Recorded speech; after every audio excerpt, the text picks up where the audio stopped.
মোর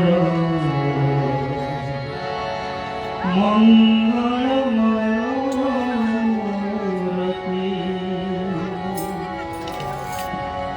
হে গুরু তুমি মোর মঙ্গলময় মূরতি জন্ম জন্ম পাই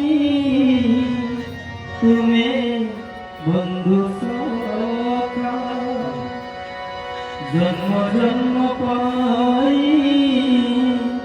তুমি বন্ধু সখা তুম কান মোর কীর্তি তুমি মঙ্গলময়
ଗୁରୁଦେବଙ୍କୁ ପାଦପଦ୍ମରେ କୋଟି କୋଟି ପ୍ରଣାମ ଜଣାଉଛି ଏବଂ ଉପସ୍ଥିତ ଆଶ୍ରମର ଅନ୍ତେବାସୀଙ୍କୁ ମଧ୍ୟ ମୋର ଭକ୍ତିପୂର୍ଣ୍ଣ ପ୍ରଣାମ ଜଣାଉଛି ଏବଂ ଆଜି ଏଠି ଉପସ୍ଥିତ ସମସ୍ତ ଶ୍ରଦ୍ଧାଳୁ ଏବଂ ଏ ସତ୍ସଙ୍ଗରେ ଉପସ୍ଥିତ ହୋଇଥିବା ସମସ୍ତ ଭକ୍ତ ବୃନ୍ଦଙ୍କୁ ମଧ୍ୟ ମୁଁ ମୋର ପ୍ରଣାମ ଜଣାଉଛି। ମୁଁ ବିଶେଷ କିଛି କହିବି ନାହିଁ, ଅଳ୍ପ ସମୟ କହିବି। ବାବାଙ୍କ ସମ୍ବନ୍ଧରେ ଆମେ ତ ଜାଣିବାକୁ ପାଇଛେ, ଯୋଉ ଯୋଗଜନ୍ମ ମହାପୁରୁଷଙ୍କୁ ଆଜି ଏଠି ଉପସ୍ଥିତ ହେଇଛେ, ଉପସ୍ଥିତରେ ଆମେ ପାଇଛେ। ଆପଣମାନେ ତାଙ୍କ କଣ୍ଠରୁ ଅନେକ କଥା ଶୁଣିବେ। ମୁଁ ଖାଲି ଦୁଇ ପଦ ଯୋଉ ମହାପୁରୁଷ ଆଜି ଏଠି ଉପସ୍ଥିତ ହେଇଛନ୍ତି ତାଙ୍କ ସମ୍ବନ୍ଧରେ ଦୁଇ ପଦ କହିବି। ଆଜି ଯେତେବେଳେ କୀର୍ତ୍ତନ ହେଇକିରି ଆମେ ବାବାଙ୍କୁ ଶୋଭାଯାତ୍ରାରେ ଆଣୁଥିଲେ, ମୁଁ ସେତେବେଳେ ଦେଖିଲି, ଚିନ୍ତା କଲି, ଏ ମାଟି ଆଜି ଧନ୍ୟ ହେଲା, ଏ ମାଟି ଆଜି ପବିତ୍ର ହେଲା। ଯୋଉ ମହାପୁରୁଷଙ୍କର ପାଦ ସ୍ପର୍ଶ ଏଠି ଆଜି ପଡ଼ିଲା, ଆମେ ଏ ଅଞ୍ଚଳର ଭକ୍ତମାନଙ୍କ ଯୋଉଭଳି ଆଶୀର୍ବାଦ ପାଲି ସେ ବାବାଙ୍କ ମାନେ ଆଶିଷ କରୁଣାରୁ ଆମେ ଲାଭ କଲେ, ତାହା କେବେ ଆମେ ଭୁଲି ପାରିବା ନାହିଁ। ତେଣୁ ମୁଁ ଆଜି ପ୍ରଥମେ ବାବାଙ୍କ ସମ୍ବନ୍ଧରେ ଟିକେ କହିବି। ଆପଣମାନଙ୍କୁ ଗୋଟିଏ କଥା ମୁଁ କହିବି, ମୁଁ ଅନେକ ସମୟ ବାବାଙ୍କ ସମ୍ବନ୍ଧରେ କହିଛି, କିନ୍ତୁ ଗୋଟିଏ ଛୋଟ କଥା କହିବି। ବାବାଙ୍କର ଜନ୍ମ ପୂର୍ବରୁ ଗୋଟିଏ କଥା, ଯେ ବାବା ଜନ୍ମ ନିଅନ୍ତି ପିତା ସଚିଦାନନ୍ଦ ମହାନ୍ତି ଏବଂ ମାତା ବସନ୍ତ ଦେବୀଙ୍କ ଗର୍ଭରୁ। ମୁଁ ସେ ଉଭୟ ପିତା ମାତାଙ୍କୁ ହଜାରେ କୋଟି ପ୍ରଣାମ କରୁଛି, ଯାହାକୁ ବାବାଙ୍କ ଭଳିଆ ଶକ୍ତିକୁ ମାନେ ସେ ମା ଧାରଣ କରିଥିଲେ। ମାନେ ମୁଁ ଗୋଟେ ଛୋଟ କଥା ଆପଣମାନଙ୍କୁ କହିବି। ବାବା ଜନ୍ମ ହେବା ପୂର୍ବରୁ ବାବାଙ୍କର ବାପା ଥିଲେ ଜଣେ ଧର୍ମପରାୟଣ ଲୋକ ଏବଂ ମା ଥିଲେ ମଧ୍ୟ ଯୋଉ ବସନ୍ତ ଦେବୀ, ସେ ମଧ୍ୟ ଧର୍ମପରାୟଣ ଲୋକ। ଦିନେ କଣ ହେଇଛି ନା, ବାବା ଜନ୍ମ ହେବା ପୂର୍ବରୁ ଥରେ ବାବାଙ୍କ ଘର ପାଖକୁ ଜଣେ ସାଧୁ ଆସିଥିଲେ ଏବଂ ଯେତେବେଳେ ଜଣେ ସାଧୁ ଆସିଥିଲେ, ସେତେବେଳେ ବାବାଙ୍କର ବାପା ସେ ସାଧୁଙ୍କୁ ଯାଇଥିଲେ ଦର୍ଶନ କରିବାକୁ ଏବଂ ଯେତେବେଳେ ଦର୍ଶନ କଲେ, ସେ ସାଧୁ ପଚାରିଲେ ବାପାଙ୍କୁ ଯେ ଆପଣ କଣ ମାଗୁଛନ୍ତି ମାଗନ୍ତୁ।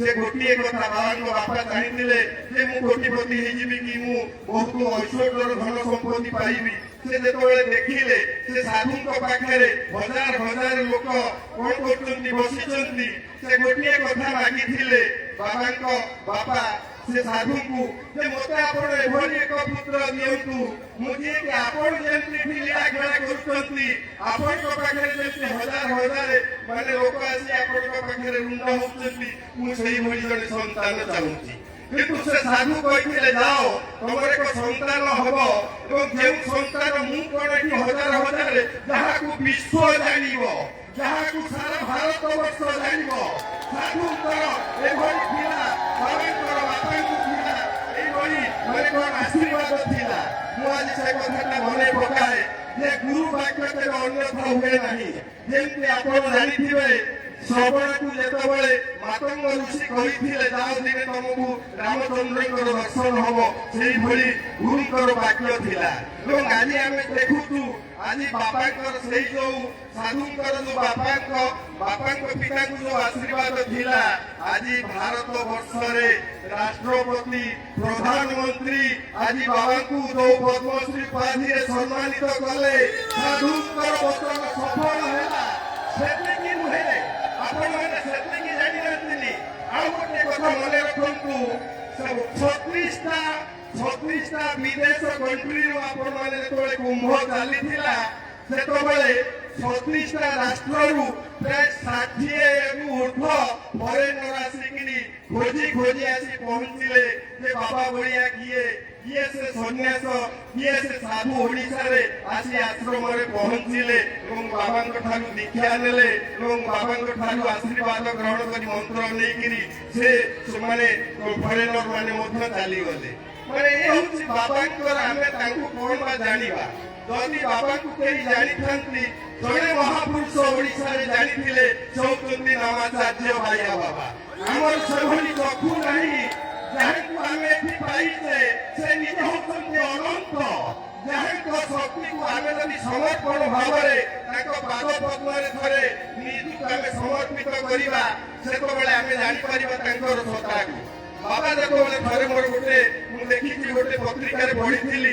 ବାବା ଯେତେବେଳେ ଥରେ ବାୟାଙ୍କ ଦର୍ଶନକୁ ଯାଇଥିଲେ ଟିକିଲି ମଠକୁ ବାବାକୁ ସେତେବେଳେ ବାବା ଯିବା ବାଟରେ ବାୟା ତାଙ୍କ ସେବକକୁ କହିଥିଲେ ଯେ ଆଉ ଗୋଟେ ଚେୟାର ଆଣ ଶିଶୁମାନଙ୍କ ଆସୁଛନ୍ତି ବାଟରୁ ଶିଶୁମାନଙ୍କ ରାସ୍ତାରେ ଆସୁଛନ୍ତି ତାଙ୍କ ପାଇଁ ଗୋଟେ ଚେୟାର ଏଠି ପକାଅ ବୁଝଉଛନ୍ତି ଜଣେ ସେ ଉତ୍କଳର ଯଦି ରାମାଚାର୍ଯ୍ୟ ବାୟାଙ୍କ ପରେ ଜଣେ ମହାପୁରୁଷ ସିଦ୍ଧ ପୁରୁଷ ଥାନ୍ତି ସେ ହେଉଛନ୍ତି ଆମର ଗୁରୁଦେବ ସ୍ୱୟଂ ବାବା ଭଳିଆ ଏବଂ କାହିଁକି ଆଉ ଗୋଟେ କଥା ବାୟାଙ୍କ ପାଖରୁ ମଧ୍ୟ ସେ ପତ୍ରିକାରେ ମୁଁ ପଢିଥିଲି ବାବା ଥରେ ମନସ୍ଥ କଲେ ନାଇଁ ମୁଁ ଆଉ ଏଠି ରହିବିନି ଜଞ୍ଜାଳ ଭିତରେ ମୁଁ ହିମାଳୟକୁ ପଳେଇଯିବି କିନ୍ତୁ ଯେତେବେଳେ ବାବା ଯାଇକି ସେଠି ପଦାର୍ପଣ କଲେ ବାୟା ତ ଧାରରେ ଅନେକ କଥା କୁହନ୍ତି ସେ ତାଙ୍କ ଭକ୍ତମାନଙ୍କୁ ସେ କହିଥିଲେ ଯେ ସାଧାରଣତଃ ମାର କୋଠରୀ ଠାରୁ କଣ ହିମାଳୟର କୋଠରୀ ଏତେ ବଡ ତାମାନେ ବାୟା ଚାହୁଁଥିଲେ ଯେ ମୋ ପରେ ଯଦି ଏ ଉତ୍କଳରେ ଯାଇ ଏ ଭକ୍ତମାନଙ୍କୁ କିଏ ଉଦ୍ଧାର କରିବେ ସେ ହେଉଛନ୍ତି ବାବା ଭଳିଆ ଯଦି ମାନେ ଏ ଉତ୍କଳ ଓଡ଼ିଶାରେ ଯଦି ମୋ ଅନ୍ତେ ମୋ ପରେ ଯଦି ଏ ଓଡ଼ିଶାକୁ ରକ୍ଷା କରିବ ଏ ଧର୍ମକୁ ରକ୍ଷା କରିବ ସେ ହେଉଛନ୍ତି ଏଇ ଯୋଗଜନ୍ମ ମହାପୁରୁଷ ତେଣୁ ତାଙ୍କ ସମ୍ବନ୍ଧରେ କହିଲେ ଏମିତି ଯୁଗ ଯୁଗ ମଧ୍ୟ ସରିଯିବ କଣ କହିବି ତାଙ୍କ ବାବଦରେ ତାଙ୍କୁ ତ ଆମେ ଜାଣିଛେ ଭାରତ ସରକାର ମଧ୍ୟ ପ୍ରକୃତି ବନ୍ଧୁ ପ୍ରକୃତି ମିତ୍ର ଅନେକ ପୁରସ୍କାରରେ ଭାରତ ସରକାର ଓଡ଼ିଶା ସରକାର ମଧ୍ୟ ବାବାଙ୍କୁ ବିଭିନ୍ନ ସମ୍ମାନରେ ସମ୍ମାନିତ କରିଛନ୍ତି ଆମେ ଗର୍ବ କରିବା ଦରକାର ଓଡ଼ିଶାବାସୀ ଉତ୍କଳବାସୀ ଆଜି ଭାରତ ବର୍ଷରେ ମୁଁ କାହାକୁ ସମାଲୋଚନା କରୁନି ଅନେକ ସାଧୁ ସନ୍ଥ ଯେତେବେଳେ ଆଜି ବିଭିନ୍ନ ଜେଲରେ ଅଛନ୍ତି ସେତେବେଳେ ଆମର ସାଧୁଙ୍କୁ ନେଇକିରି ରାଷ୍ଟ୍ରପତି କୋଉ ଆସନ ଦଉଛନ୍ତି ପ୍ରଧାନମନ୍ତ୍ରୀ କୋଉ ଆସନରେ ବସଉଛନ୍ତି ତେଣୁ ଆମେ ଏଭଳି ଜଣେ ସାଧୁଙ୍କୁ ପାଇଛେ ଆମେ ମାନେ ଏ ଜୀବନ ଥିବା ଭିତରେ ଆମେ ତାଙ୍କର କେମିତି ଶରଣାପନ୍ନ ହେବା ଏବଂ କେମିତି ତାଙ୍କ ଭଳି ସାଧୁଙ୍କୁ ଆମେ ପାଇ ଏ ଜୀବନ କେମିତି ଯିବା ସେତିକି ହେଉଛି ବଡ଼ କଥା ଏ ଜୀବନ କେବେ ରହିବନି। ଆମେ ଅନେକ ସମୟରେ ଏ ଜୀବନ ଯୌବନ ପାଇଁ ଗର୍ବ କରୁ। ଧନ ସମ୍ପତ୍ତି ଭକ୍ତମାନେ କିଛି ନୁହେଁ। ସାଧାରଣତଃ ବାବା ତ ନିଜେ ଅନେକ କବିତା ମଧ୍ୟ ଲେଖିଛନ୍ତି। ଗୋଟେ କବିତା ମୋର ବାବାଙ୍କର ମନେ ପଡେ ଯେ ଆମେ ଯୋଉ ଧନ ଯୌବନକୁ ନେଇ ଗର୍ବ କରୁଛେ ସେଇ କଥାଟା ମାନେ ପଡେ। ତେଣୁ ସେ ଦିନେ କ୍ଷୟ ହେଇଯିବ। କିନ୍ତୁ ଆମେ ଯଦି ବାବାଙ୍କ ଶରଣାପନ୍ନ ହେଇଥିବା, ବାବାଙ୍କ ପାଦ ପଦ୍ମରେ ରହିଥିବା, ନିଶ୍ଚିତ ଆମର ଏ ମନୁଷ୍ୟ ଜନ୍ମ ସାର୍ଥକ ହବ। ବାବା ସେଇ ଗୋଟେ ପଦରେ ଲେଖିଥିଲେ, କେତେ ସୁନ୍ଦର ତ ହଜି ଗଲେଣି ମହିରୁ, କେତେ ସୁନ୍ଦରୀ ତ ଚାଲି ଗଲେଣି, ଯେତେ ସୁନ୍ଦର ହୁଅନ୍ତୁ ନା କାହିଁକି ଅଭିଏ ଦେବେ ଦିନେ ଏଠୁ ହେଲାଣି। ତେଣୁ ବାବାଙ୍କର ଏଇ କଥା ମାନେ ଚିନ୍ତା କଲେ ମାନେ ଲୋମ ଟାଙ୍କୁରି ଉଠେ। ତେଣୁ ଆମେ ଆଜି ଏଭଳି ମହାପୁରୁଷଙ୍କୁ ପାଇଛେ ତାଙ୍କ ପାଦ ପଦ୍ମରେ। ଏ ଅଞ୍ଚଳ ତ ହଉଛି ବାବାଙ୍କର ଅଞ୍ଚଳ। କାହିଁକି ଯଦିଓ ବାବା ଜଗତସିଂହପୁରରେ ଜନ୍ମଗ୍ରହଣ କରିଛନ୍ତି, ବାବାଙ୍କର ବହୁତ ଭକ୍ତି ଶ୍ରଦ୍ଧା ଭଲ ପାଇବା କେନ୍ଦ୍ରାପଡ଼ା ଅଞ୍ଚଳକୁ। ଅନେକ ସମୟରେ ଆମର ଏଇ କୁମାରପଡ଼ା ଅଞ୍ଚଳକୁ ବି ବାବା ଏ ବୋଜାବନ୍ଧ ଅଞ୍ଚଳକୁ ଅନେକ ଭଲ ପାଆନ୍ତି। ତାଙ୍କର ବହୁତ ଆଶୀର୍ବାଦ ଅଛି। ତେଣୁ ମୁଁ ଆଉ ବିଶେଷ କିଛି କହିବି ନାହିଁ। ମୁଁ ଏତିକି କହି ବିଦାୟ ନେଉଛି ଏବଂ ସମସ୍ତେ ଆମେ ଗୋଟେ କଥା, ସେଇ କଥା ଅଛି ଯେ ପୁରୀ ଚାଲ ମନ ଚାଲ ଯିବା ଶ୍ରୀଗୁରୁ ଚରଣ ତଳେ, ଧର୍ମ ଅର୍ଥ କାମ ମୋକ୍ଷ ଲଭିବାରେ ଅବହେଳେ, ନିଦିନ ଭବ ବନ୍ଧନ ସାର କେବଳ କ୍ରନ୍ଦନ, ନିତ୍ୟ ପ୍ରେମ ଆନନ୍ଦରେ ସନ୍ତରିବା ଅବହେଳେ। ପୁରୀ ମରେ ମନୋରଥ ସେହି ଏକା ମୁଖ୍ୟ ପଥ, ଗୁରୁ ଏକା ସାହା ହେବେ ଜୀବନର ସନ୍ଧ୍ୟା ବେଳେ, ଗୁରୁ ଏକା ସାହା ହେବେ ଜୀବନର ସନ୍ଧ୍ୟା ବେଳେ, ଗୁରୁ ଏକା ସାହା ହେବେ ଜୀବନର ସନ୍ଧ୍ୟା ବେଳେ। ଜୟ ଶିଶୁ ଅନନ୍ତ, ଜୟ ବାବ ବଳିଆ।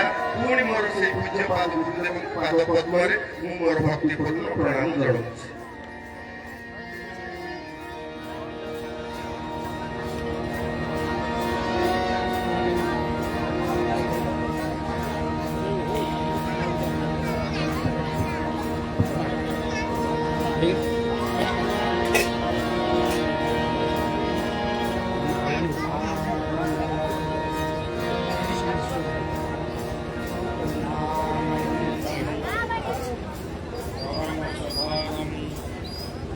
केवलं ज्ञानमूर्ति गुणातीतं अयसदृशं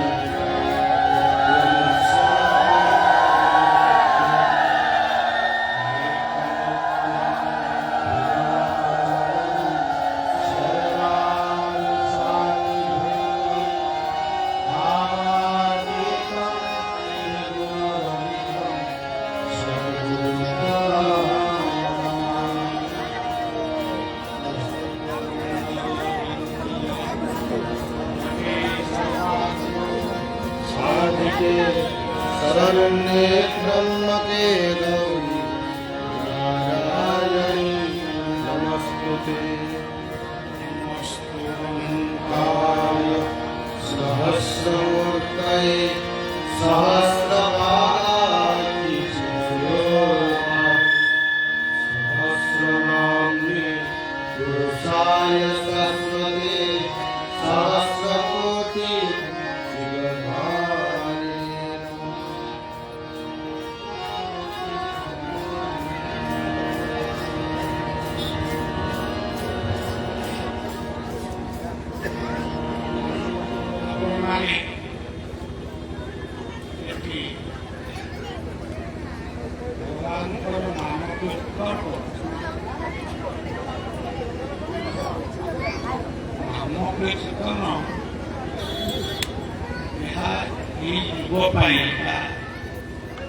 ବର୍ତ୍ତମାନ ସମୟ ପାଇଁ ନାମ କୀର୍ତ୍ତନ ଗୋଟିଏ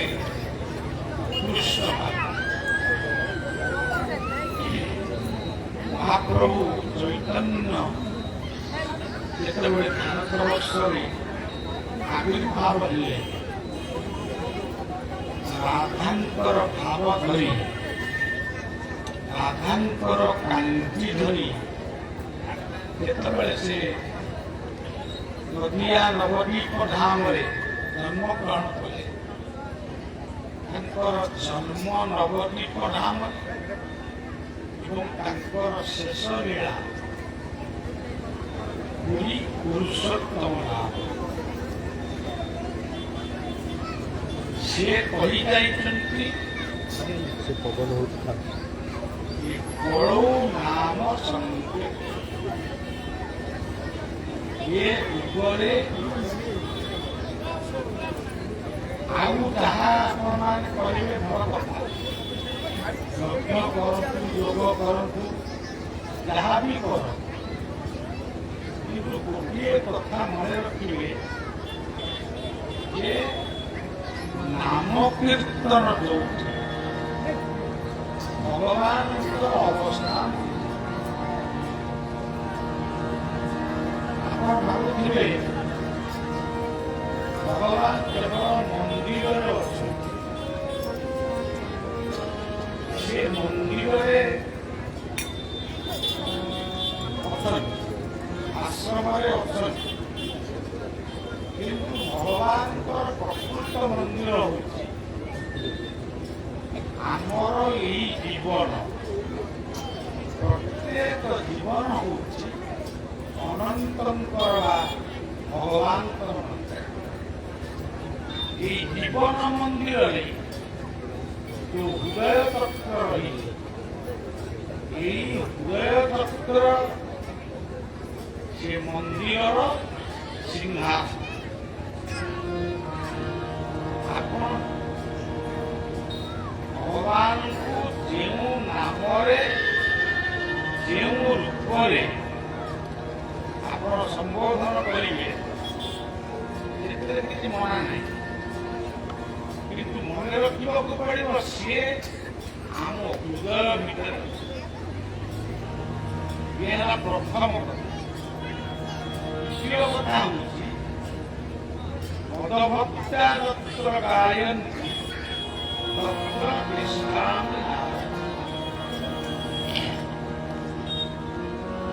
ସେ ଉଦ୍ଧବଙ୍କୁ ଭାଗବତରେ କହିଲେ ଯେଉଁ ସ୍ଥାନରେ ମୋର ଭକ୍ତମାନେ ମୋତେ ଭଲ ପାଉଥିବା ବ୍ୟକ୍ତିମାନେ ଏକତ୍ର ମିଶି ନାମ ସଂକୀର୍ତ୍ତନ କରନ୍ତି, ମୋର ଗୁଣାନୁବାଦ କରନ୍ତି, ମୁଁ ସବୁ ବୈକୁଣ୍ଠ ଠାରୁ ମନ୍ଦିର ପର୍ଯ୍ୟନ୍ତ ସବୁ ସ୍ଥାନକୁ ତ୍ୟାଗ କରି ମୁଁ ସେଇ ସ୍ଥାନରେ ଆବିର୍ଭାବ।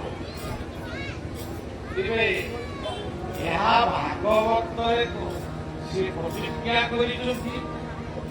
ତେଣୁ ଆମକୁ ମନେ ରଖିବାକୁ ପଡ଼ିବ, ଆମକୁ ସେଇ ଭାବନା ଆଣିବାକୁ ହବ ବର୍ତ୍ତମାନ ଭଗବାନ କୋଉଠି ଯଦି ଭାବିବେ ଏଇଠି ସେ ବର୍ତ୍ତମାନ ଆମ କଥା ଶୁଣୁଛନ୍ତି, ଆମ କଥା ସେ ବିଚାର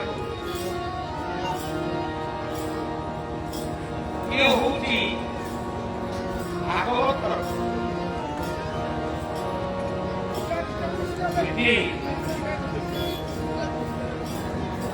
ये ग्राम नाम होगी कुंभारपुर। आपने नाम यज्ञ ये नाम यज्ञ प्रथम कलश दिए बसिए नाम यज्ञ से कलश कहती किए कुंभार मान आजिकाली कुंभार माने कलश बोलुଛନ୍ତି ହାଣ୍ଡି ବୋଲୁଛନ୍ତି ସେ କଥା ବର୍ତ୍ତମାନ ସୁସ୍ଥ ହେଇଗଲାଣି।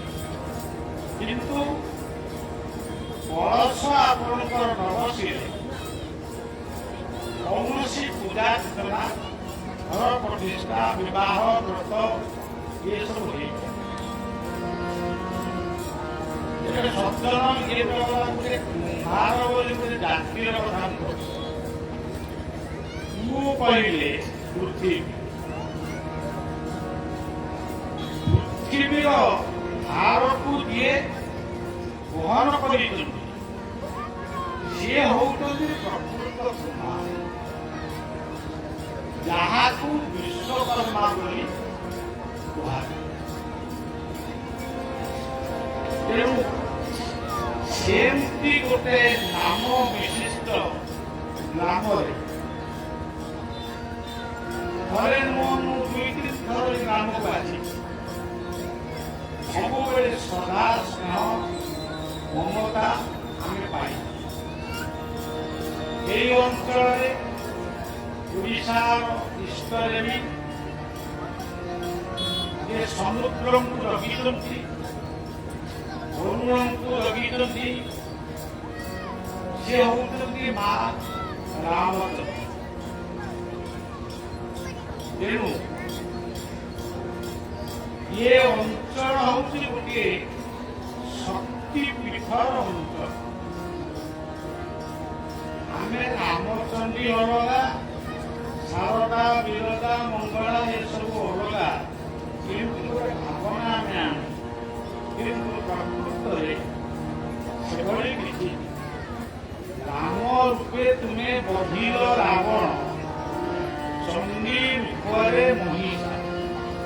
ତେଣୁ ରାମଚଣ୍ଡୀ ନାମକୁ ବହିଲ, ଲୋକରେ ଦେଲ। ତେଣୁ ଆମ ରାମଚଣ୍ଡୀ ଆମର ସେ ହେଉଛନ୍ତି ଇଷ୍ଟଦେବୀ। ଇଏ ହେଉଛି କେନ୍ଦ୍ରାପଡ଼ା ଜିଲ୍ଲା। ଇଏ କେନ୍ଦ୍ରାପଡ଼ା ଜିଲ୍ଲାରେ ଯେମିତି ଆମର ପୁରୀ ଶ୍ରୀକ୍ଷେତ୍ରକୁ ଆମେ ପୁରୁଷୋତ୍ତମ ଧାମ ବୋଲି କହୁ, ଠିକ୍ ସେଇଭଳି କେନ୍ଦ୍ରାପଡ଼ାରେ ଯେଉଁ ଧାମଟି ଅଛନ୍ତି ତାକୁ ତୁଳସୀ କ୍ଷେତ୍ର ବୋଲି କୁହାଯାଏ। ଓଡ଼ିଶା ହେଉଛି ଗୋଟିଏ ରାଜ୍ୟ, ଏମିତି ଗୋଟିଏ ଘର ଆମେ ଦେଖିବାନି ଯେଉଁ ଘର ଦୁଆର ମୁହଁରେ ତୁଳସୀ ଗଛ ବା ବୃନ୍ଦାବତୀ ଚଉରା ନାହିଁ। ଆଉ ଯେଉଁ ଘରେ ବା ଯେଉଁ ଘର ଦୁଆର ମୁହଁରେ ବୃନ୍ଦାବତୀ ବା ତୁଳସୀ ଗଛ ନଥାଏ, ତାକୁ ଯଦି ପଚରାଯାଏ ସିଏ ଭିନ୍ନ ଉତ୍ତର ଦିଅନ୍ତି। ଆମ ଗୁରୁଙ୍କର ନିର୍ଦ୍ଦେଶ ଅଛି ଆମେ ତୁଳସୀଙ୍କୁ ପୂଜା କରିବୁ। ତେଣୁ ସେଇଠି ତାକୁ ଆଉ କଣ ବୁଝେଇବା? ତୁଳସୀ ହେଉଛି ଗୋଟିଏ ଔଷଧ। ତାର ମୂଳ ଠାରୁ ଅଗ ପର୍ଯ୍ୟନ୍ତ ସବୁ ହେଉଛନ୍ତି ଔଷଧ। ଗୀତାରେ ସେ କହୁଛନ୍ତି, ମାନେ ସ୍ପଷ୍ଟ କହିଛନ୍ତି, ଅହଂ ପ୍ରଚୁରହଂ ଯଜ୍ଞ ସ୍ୱାଭାବ ମହଂ। ଆମେ ଯୋଉ ଭାତ ଡାଲି ତରକାରୀ ଖାଉଛୁ, ଆମ୍ବ ପଣସ ଏମିତି ସବୁ ଯୋଉ ଫଳ ମୂଳ ଆମେ ଖାଇକିରି ବଞ୍ଚିଛୁ, ସିଏ ହେଉଛନ୍ତି ମୁଁ। ଭଗବାନ କହୁଛନ୍ତି ମୁଁ ହେଉଛି ଶସ୍ୟ ଶ୍ୟାମଳା ସବୁଜ ଏବଂ ମୁଁ ହେଉଛି ସବୁ ରୋଗର ଔଷଧ। ତେଣୁ ଏଥିରୁ ଆମକୁ ମନେ ରଖିବାକୁ ପଡ଼ିବ, ତୁଳସୀ ହେଉଛନ୍ତି ଗୋଟିଏ ଔଷଧ। ତାକୁ ଆପଣମାନେ ପୂଜା କରିବେ ନ କରିବେ ସେଇଟା ଗୋଟେ ଅଲଗା କଥା, କିନ୍ତୁ ତୁଳସୀ ହେଉଛନ୍ତି ସାକ୍ଷାତ ଶକ୍ତିମୟୀ ଦୁର୍ଗା, ଯାହାଙ୍କର ବନ୍ଦନା ହେଉଛି ଗୋବିନ୍ଦ ବଲ୍ଲଭା ଦେବୀ ଭକ୍ତ ଚୈତନ୍ୟକାରୀ ଅପରତ୍କ ପ୍ରଦେଶନା ବିଷ୍ଣୁ ଭକ୍ତ ପରାମର୍ଶ। ତୁଳସୀକୁ ଆପଣ କେବେ ବି ଅବମାନନା କରିବେ। ଯୋଉ ବାୟାଙ୍କର କଥା ବିଜୟ କହୁଥିଲେ, ବାୟାଙ୍କର ଔଷଧ ଥିଲା କେବଳ ତୁଳସୀ। ବାୟାଙ୍କୁ ଯିଏ ଯୋଉ ରୋଗ ବିଷୟରେ ମାନେ ନିବେଦନ କରେ, ସିଏ ଗୋଟିଏ ତୁଳସୀ କିଛି ଦିଏ। ସେଇ ତୁଳସୀ ପାଇ ଅନେକ ଅସାଧ୍ୟ ରୋଗ ମଧ୍ୟ ଦୂରୀଭୂତ।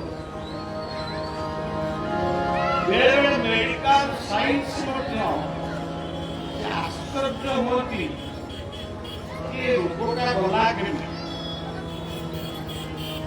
ଭକ୍ତମାନେ ଉତ୍ତର ଦିଅନ୍ତି ବାରିଆଙ୍କର ତୁଳସୀ ପାଇକିରି ଭଲ।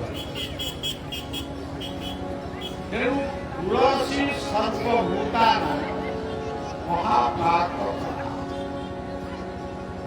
ସଜ୍ଜନ ଆମେ ଏଠି ଯିଏ ବସି ଆମେ ବଳଦେବଙ୍କ କ୍ଷେତ୍ରରେ ବସି ଏଠି ଯିଏ ବଳଦେବ ପୁରୀ ଶ୍ରୀକ୍ଷେତ୍ରରେ ସେ ହଉଛନ୍ତି ଜଗନ୍ନାଥ। ସେଠି ସେ ଜଗନ୍ନାଥଙ୍କ ଉପରେ ପୂଜା ପାଉଛନ୍ତି, ଏଠି ସେ ବଳଦେବଙ୍କ ଉପରେ ପୂଜା ପାଉଛନ୍ତି। ଇଏ ଶବ୍ଦକୁ ଯଦି ଆଲୋଚନା କରାଯାଏ ତାଙ୍କର ବହୁ ସମୟ ଲାଗେ। କେବଳ ଏତିକି ମନେ ରଖନ୍ତୁ ଆମେ ଏଠି ଯେତିକି ଏକତ୍ର ହେଇ ଆହୁରି ଅନେକ ଅଛନ୍ତି କୌଣସି କାରଣବଶତଃ ସେ ଏଠିକି ଆସିଥିଲେ, କିନ୍ତୁ ସମସ୍ତଙ୍କର ଧର୍ମର ନାମ ହଉଛି ସନାତନ। ଆମେ ଏଠି ଯେତେ ବସିଛେ ଆମ ଧର୍ମର ନାମ ହଉଛି ସନାତନ।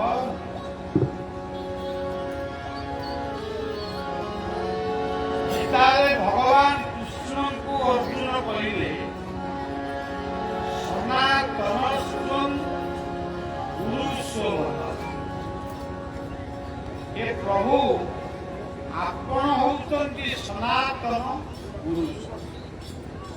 ଯେହେତୁ ହିନ୍ଦୁମାନେ ନିଜକୁ ସନାତନ ଧର୍ମ ବୋଲି କହୁଛନ୍ତି, ତେଣୁ ଅନ୍ୟ ଧର୍ମାବଲମ୍ବୀ ମାନେ ସେ କଥାକୁ ଗ୍ରହଣ କରୁନାହାନ୍ତି। ଆମେ ସନାତନୀ ହିନ୍ଦୁ ନୁହେଁ, କିନ୍ତୁ ଭାଗବତରେ ଗୋଟେ ପଦ ଲେଖିଛନ୍ତି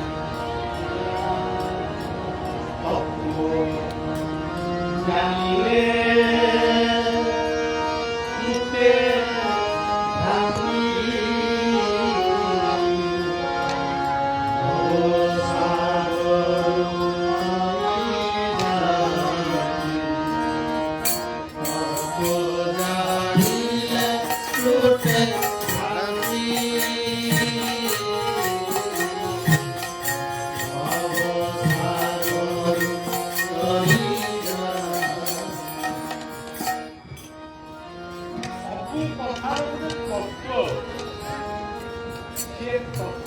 ଯଦି ଆମେ ବୁଝିବା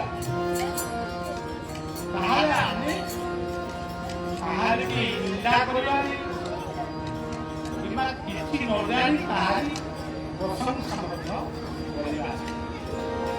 ଗୀତାରେ କହିଲେ ସେଇମାନେ ହଉଛନ୍ତି ପ୍ରକୃତରେ ଭକ୍ତ। ତୁଲ୍ୟ ନିନ୍ଦା ସ୍ତୁତି ସନ୍ତୁଷ୍ଟ ଯେନ କେନଚିତ୍ ନିକେତ ସ୍ଥିରମତି ଭକ୍ତିମାନ ସେଇମାନେ ହଉଛନ୍ତି ପ୍ରକୃତରେ ଭକ୍ତ।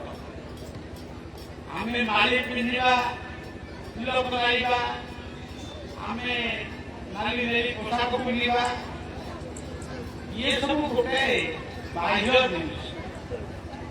କିନ୍ତୁ ପ୍ରକୃତରେ ଭକ୍ତ କିଏ? ଇଏ ନିନ୍ଦାରେ ବିଚଳିତ ହୁଏ ନା, ପ୍ରଶଂସାରେ ଇଏ ଆତ୍ମବିମାନ করে না। তুল্য নিন্দা স্তুতির মৌলি ইয়ে অল্প কথা কহে, কাম করে কিন্তু কথা কম করে। সেই হচ্ছেন মোর গীতা ଆଉ ଗୋଟେ ପଦ ବି ସେ କହିଲେ অন্নপক্ষ সুচির দক্ষ উদাসীনগত সর্বারম্ভ পরিত্যাগ जो मद्भक्त समे प्रिय।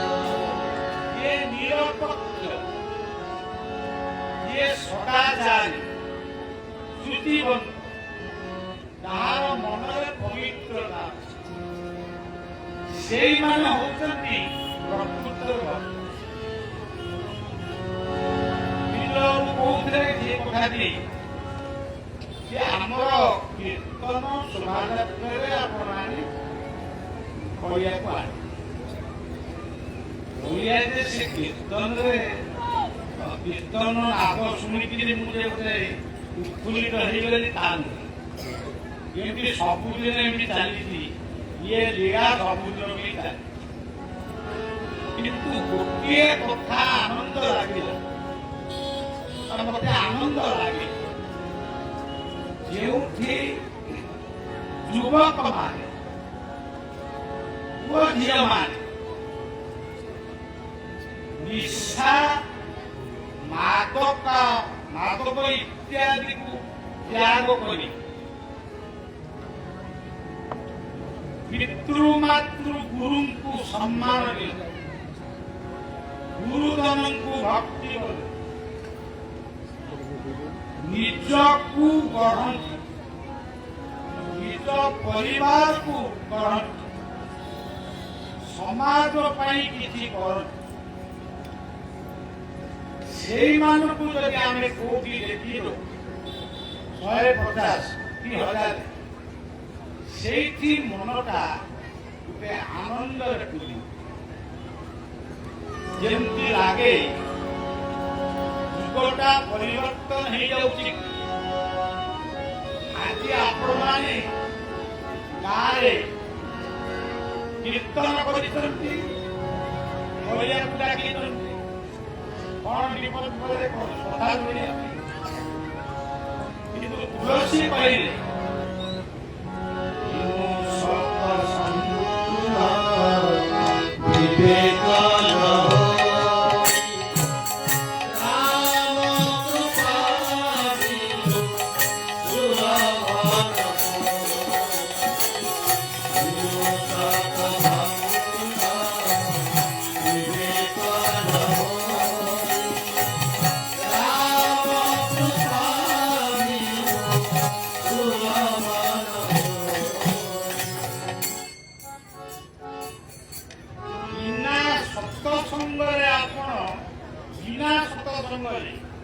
ଆପଣଙ୍କର ବିବେକ ଉଦୟ ହେଇପାରିବ। ତେଣୁ ଜୀବନରେ ଗୋଟିଏ ମହାନ ତୀର୍ଥ ହଉଛି ଆପଣମାନେ ଏଠି ଯାହା କରିବେ। ପୁଣ୍ୟାମ୍ବୋଧି ବିଘଟି ବିଘଟି ସତ୍ସଙ୍ଗ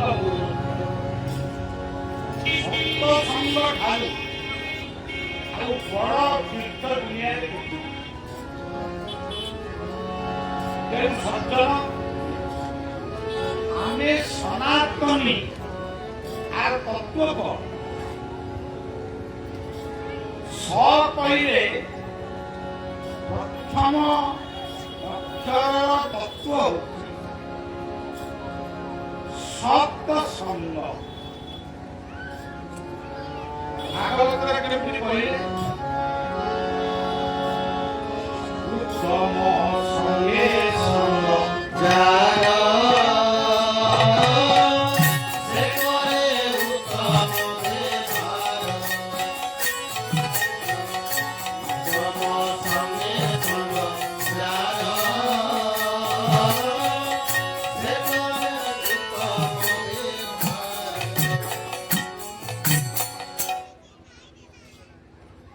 ଉତ୍ତମ সঙ্গে সঙ্গ যাও সে করে উত্তম বেড়া। আপন কোউ দেবী দেবতাଙ୍କୁ ପୂଜା କରିବେ ସେ ବଡ଼ କଥା ନୁହଁ। ଆଜି ଆମେ ବହୁତ ମନ୍ଦିର କଲୁ, ବହୁତ, କିନ୍ତୁ ଏତେ ମନ୍ଦିରର ଆବଶ୍ୟକତା ନାହିଁ। ଏ ପାଖରେ ଇଟା ପଥର ଚୂନ ରଡର ମନ୍ଦିର ଆମେ କରୁଛୁ, କିନ୍ତୁ ଜୀବନ ମନ୍ଦିର ଭାଙ୍ଗିଯାଏ, ରୋଗାକ୍ରାନ୍ତ ହୋଇଯାଏ, ନିଶା ମାଦ କରି ଆଜି ମଣିଷ ବାକ ବଣା ହେଇଯାଏ। ଯେଉଁ ପୁଅ ଝିଅ ମାନେ ଆଜି କୀର୍ତ୍ତନ କରି ଓଡ଼ିଆକୁ ଆଣି ସେଇମାନଙ୍କ ପାଖରେ ଓଡ଼ିଆର ଶ୍ରେଷ୍ଠ ମାଗୁଣି ବା ଦକ୍ଷିଣା, ସେ ଦକ୍ଷିଣା ହେଉଛି ମଦ୍ୟ ମାଦକ ଛାଡ଼ି ଜୀବନ, ପରିବାର, ଦେଶକୁ ନିର୍ମାଣ କର। ପିତୃ ମାତୃ ସେବକ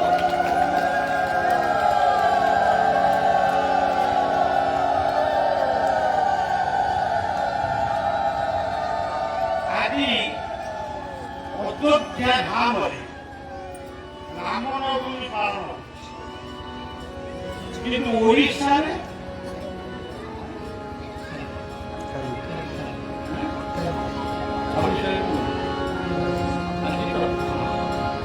ଛବିଶ ତାରିଖରେ ଅଯୋଧ୍ୟାରେ ରାମ ନବମୀ ପାଳନ ହେଉଛି, 27 ତାରିଖରେ ଓଡ଼ିଶାରେ ପାଳନ ହେଉଛି। ସେ 26 ହଉ 27 ହଉ, ଆଜି ରାମ କହିଲେ ଆମେ ସାଙ୍ଗେ ସାଙ୍ଗେ ବୁଝି ଯାଉଛୁ ରାମ ସେ ଦଶରଥଙ୍କ ପୁଅ, ତାଙ୍କର 4 ଭାଇ, ସମସ୍ତଙ୍କ ପାଖରେ କିଛି ନା କିଛି ରାମାୟଣର ଦର୍ଶନ ବା ତତ୍ତ୍ୱ ରହିଛି। କିନ୍ତୁ ସଜ୍ଜନ ରାମ ମନ୍ଦିର କରିଦେଲେ ଯେ ଆମେ ରାମଙ୍କୁ ପାଇଯିବା, କିମ୍ବା ହନୁମାନଙ୍କ ମନ୍ଦିର ରାସ୍ତା ଘାଟରେ କରିଦେଲେ ଆମେ ହନୁମାନଙ୍କୁ ପାଇଯିବା, ସେ ବିଶ୍ୱାସ ମୋର ଆଦୌ ନାହିଁ। ରାମ କହିଲେ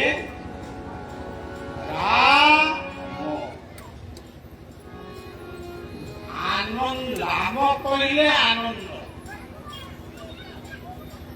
ଆମେ ମାନେ ଯେତେବେଳେ ଜନ୍ମ ହେଲୁ ସେଇ ମୋମେଣ୍ଟଟା ହଉଛି ରାମ। କାରଣ ଆମର ବାପ ମା ପଡ଼ୋଶୀ ବନ୍ଧୁ ବାନ୍ଧବ ସମସ୍ତେ ଖୁସି ହେଇଗଲେ ତାର ଗୋଟିଏ ସନ୍ତାନ। କିନ୍ତୁ ବେଳେ ବେଳେ ଦେଖାଯାଏ, ମତେ ଟିକେ ଅଡୁଆ ଲାଗେ, ଯଦି କାହାର ଗୋଟିଏ ପୁଅ ହେଲା ସିଏ ଯୋଉ ଆନନ୍ଦ ହେଲା, ଯଦି ଝିଅଟିଏ ହେଲା ତା ମନଟି ପୁରା ଫିକା ପଡ଼ିଯାଏ। ପୁଅ ଜନ୍ମ ହଉ ହଉ ଫୋନରେ ସବୁ ମାନେ ତାଙ୍କ ଫୋନରେ ଜଣେଇଦବ ମୋର ଗୋଟେ ପୁଅ ହେଇଛି। ଯଦି ଝିଅଟିଏ ହେଇଥିବ ସେ କାହାକୁ ଜଣେଇବ? ଏଇ ଯୋଉ ବେକାରିଆ ଅନ୍ଧବିଶ୍ୱାସ, ଇଏ ଅନ୍ଧବିଶ୍ୱାସ ସବୁ ଯେ ପର୍ଯ୍ୟନ୍ତ ଆମ ଭିତରୁ ଯିବନି ଆମେ କେବେ ହେଲେ ସମାଜକୁ ଗଢ଼ିପାରିବା। ପୁଅକୁ କୁହାଯାଇଛି ଧନ, କିନ୍ତୁ କନ୍ୟାକୁ କୁହାଯାଇଛି ରତ୍ନ।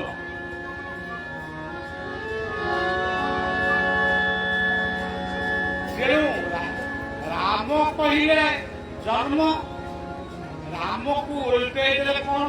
ମରା। ଜନ୍ମ ଠାରୁ ମୃତ୍ୟୁ ପର୍ଯ୍ୟନ୍ତ ପ୍ରତ୍ୟେକ ଜୀବନ ହିଁ ରାମ। ଆପଣ ଦେଖିବେ ରାମଙ୍କ ନାଁ ଶୁଣୁ ଶୁଣୁ କେତେକ ଲୋକ କଣ ବୋଲି କଣ କରିଦେବେ, କାହିଁକି ରାମ ନାମ? କିନ୍ତୁ ରାମ ନାମର ମହିମା ସିଏ ଯଦି ଜାଣିଥାନ୍ତି ବା ଜାଣିବାକୁ ଚେଷ୍ଟା କର, ତାହେଲେ କେବେ ବି ଏ କଥା ସେ କରନ୍ତି। ରାମ କହିଲେ ଜନ୍ମ ଠାରୁ ମୃତ୍ୟୁ। ରାମଙ୍କ ପାଖରେ ଅଛନ୍ତି କିଏ? ଲକ୍ଷ୍ମଣ। ଲକ୍ଷ୍ମଣ କିଏ? ସିଏ ଦଶରଥଙ୍କ ପୁଅ ରାମ, ଲକ୍ଷ୍ମଣ, ଭରତ, ଶତ୍ରୁଘ୍ନ। ସେ ହେଲା ପୁରାଣର ଉପାଖ୍ୟାନ। ସତ୍ୟଟି କଣ? ଆପଣମାନେ ଏଠି ବର୍ତ୍ତମାନ ବସିଛନ୍ତି ଆନନ୍ଦରେ, ତେଣୁ ଆପଣମାନଙ୍କ ଭିତରେ ବର୍ତ୍ତମାନ ଆପଣମାନଙ୍କୁ ରାମ ରୂପରେ ବଳିଆ ନମସ୍କାର କରୁଛି। ଆପଣମାନେ ବର୍ତ୍ତମାନ ଲକ୍ଷ୍ମଣ ହେଇକି ରହିଛି। ଲକ୍ଷ୍ମଣ ଶବ୍ଦର ଅର୍ଥ ହଉଛି ଯେଉଁମାନେ ଚରିତ୍ରବାନ ମଣିଷ। ଗୋଟେ ପଦ୍ୟରେ ଲେଖା ହେଇଛି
ସେଥିପାଇଁ ରାମଙ୍କ ରାମ ଶବ୍ଦ ପାଖରେ ରହିଛି ଲକ୍ଷ୍ମଣ।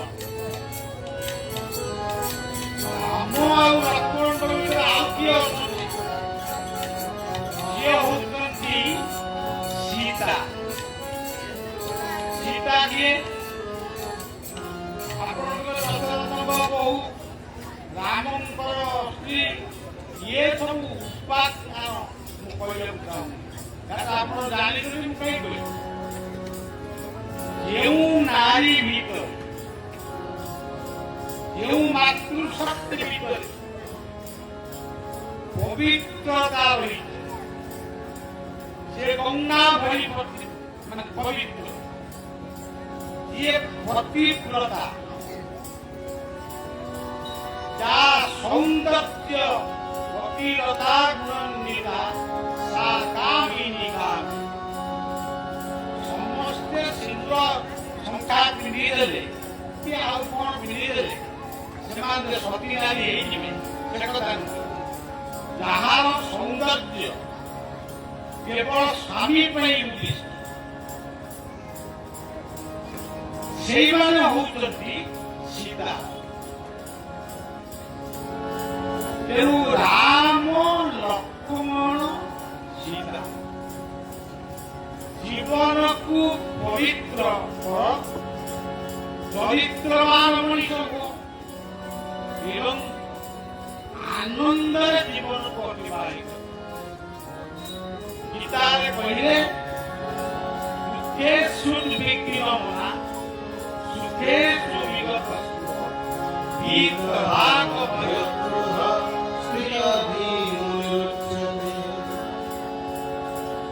ତେଣୁ ସଜ୍ଜନ ସ କହିଲେ ସତ୍ସଙ୍ଗ। ସତ୍ସଙ୍ଗ ଆପଣ ସାଧୁଆ ଭାଦୁଆ ଚାକିରି ସତ୍ସଙ୍ଗ କରିଥିଲେ, କିନ୍ତୁ ଗୋଟାଏ ସତ୍ସଙ୍ଗ ହେଇଥିଲା ମହାଭାରତ ଯୁଦ୍ଧ କ୍ଷେତ୍ରରେ କୃଷ୍ଣ ଆଉ ଅର୍ଜୁନଙ୍କ ଭିତରେ। ତା ପୂର୍ବରୁ ଗୋଟେ ସତ୍ସଙ୍ଗ ହେଇଥିଲା ଚିତ୍ରକୂଟ ପାହାଡ଼ ତଳେ। ରାମ ଲକ୍ଷ୍ମଣ ସୀତା ଥିଲେ। ଭରତ ରାମଙ୍କୁ ଫେରେଇ ନେବା ପାଇଁ ସିଏ ଏକ ବିଶାଳ ମାନେ ରାଜ କର୍ମଚାରୀ ମାନଙ୍କୁ ଧରି 3ଟି ବିଧବା ମାଙ୍କୁ ସାଙ୍ଗରେ ନେଇ ନିଜେ ପାଦରେ ଚାଲି ଚାଲି ସେ ଚିତ୍ରକୂଟ ପାହାଡ଼ ପାଖରେ ଲକ୍ଷ୍ମଣ ଯେତେବେଳେ ଭରତଙ୍କର ଏହି ଆଗମନକୁ ଦେଖିଲେ, ସିଏ ଭାବିଲେ ଭରତ ବୋଧେ ଆସିଛନ୍ତି ରାମଙ୍କୁ ବଧ କରିବା ପାଇଁ। ସିଏ ଧନୁ ଧରି ସେ ମଧ୍ୟ ମାନେ ରାମଙ୍କ ସହିତ ଯୁଦ୍ଧ କରିବା ପାଇଁ ଅଗ୍ରସର ହେଲେ। କିନ୍ତୁ ରାମ ତାଙ୍କୁ ବୁଝେଇଲେ ଲକ୍ଷ୍ମଣ ଭରତ କିଏ ତୁମେ ଜାଣିନ। ଭରତ କେବେ ମୋତେ ବଧ କରିବା ପାଇଁ ସେ ଜଙ୍ଗଲକୁ ଆସିବ ତାହା କେବେ ତୁମେ ଅପେକ୍ଷା ସଚନ ଇଏ କଥାର ତତ୍ତ୍ୱ କଣ? ରାମ ଲକ୍ଷ୍ମଣ, ରାମ କହିଲେ ଆନନ୍ଦ, ଲକ୍ଷ୍ମଣ କହିଲେ ଚରିତ୍ର, ସୀତା କହିଲେ ପବିତ୍ର। ଇଏ ତିନୋଟି ଯାକ କଥା ଯାହା ଭିତରେ ଗୋଟେ ମହାପୁରୁଷ। ତେବେ ଭରତ କଣ? ଭରତ ହଉଛନ୍ତି ଭକ୍ତି। ଆପଣ ଯଦି ନାମ କରିବେ, ପୂଜା କରିବେ, ଇଏ ଗୋଟେ ଭକ୍ତି। ଯଦି ଲୋକ ଦେଖାଣିଆ ଭକ୍ତି କରିବେ, ସେ ଭକ୍ତିର ମୂଲ୍ୟ ବୁଝିବେ। ଭାଗବତ କଣ କହୁଛନ୍ତି? ଭାଗବତ କଥା ମନେ ଭକ୍ତିରେ ପ୍ରୀତି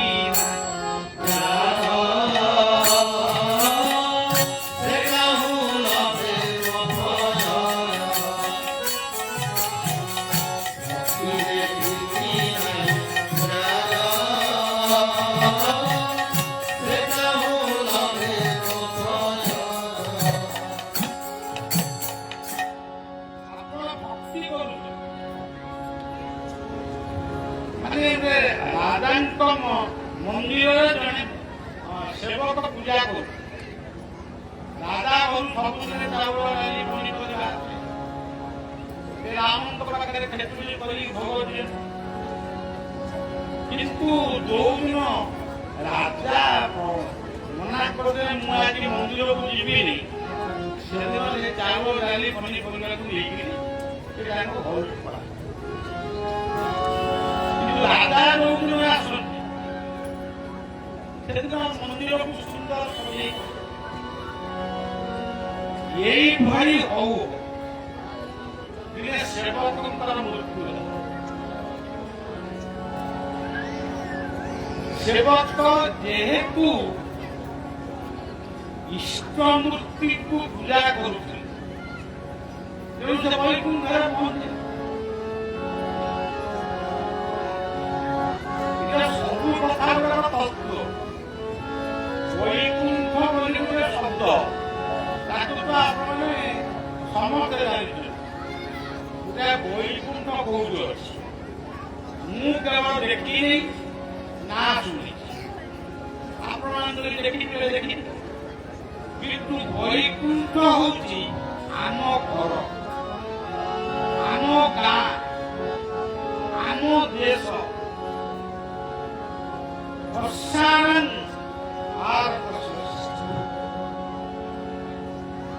ତେଣୁ ବୈକୁଣ୍ଠ କହିଲେ ଆମ ଘର। ସେ କେମିତିଆ ଘର? ବୈକୁଣ୍ଠ ସମାନ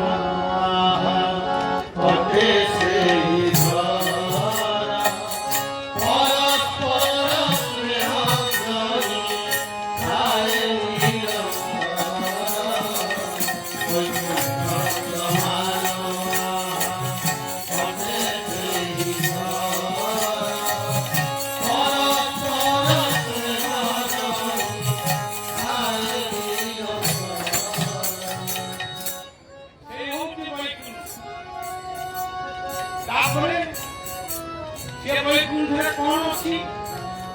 ଭକ୍ତି ଅଛି ଆଉ ପ୍ରୀତି ଅଛି। ଘର ପାଇବା, ମା ମାନେ ରୋଷେଇ କରିବେ, କରୋନା ହେଲା କି ନୁହେଁ ହେଲା ବୁଝିବେ, କିଏ ଖାଇଲେ କିଏ ନ ଖାଇଲେ ମୁଁ ମୋ କର୍ତ୍ତବ୍ୟ ଶେଷ କରିଦେଲି, ମୋର କିଏ ଖା କିଏ ନୁହେଁ ଭକ୍ତି। ଯଦି ଭକ୍ତିରେ ପ୍ରୀତି ମିଳିଯାଏ ସେଇଟା ନୁହେଁ ପ୍ରକୃତରେ ତାକୁ ଭାଗବତ ଆମେ ମାନେ ବିଭାଗ କରିବେ ଭାଗବତ କିଏ ପଢିବେ ନା ବୁଢା ବୁଢୀ ପଢିବେ, ଗୀତା କିଏ ପଢିବେ କିଏ ବାବାଜୀ ମାତାଜୀ ପଢିବେ, ତମେ ସବୁ କଣ ପଢିବ? ଆମେ ଉପନ୍ୟାସ ନଭେଲ ଏଇ ସବୁ ବହି ପଢିବୁ।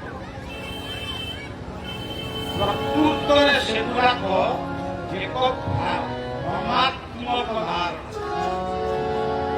ଭାଗବତ କହିଲେ ଭକ୍ତିକୁ ଥାଏ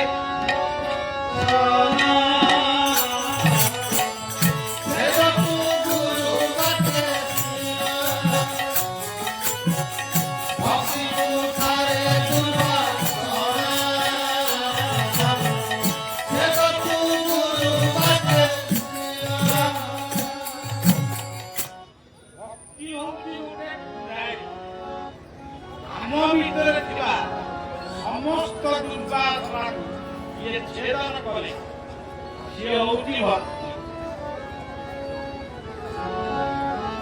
ତେଣୁ ସଜ୍ଜନ ଚିତ୍ରକୂଟ ପାହାଡ଼ ପାଖରେ ଯେତେବେଳେ ଭରତ ଆସି ପହଞ୍ଚି ଭକ୍ତି ରୂପକ ଭରତ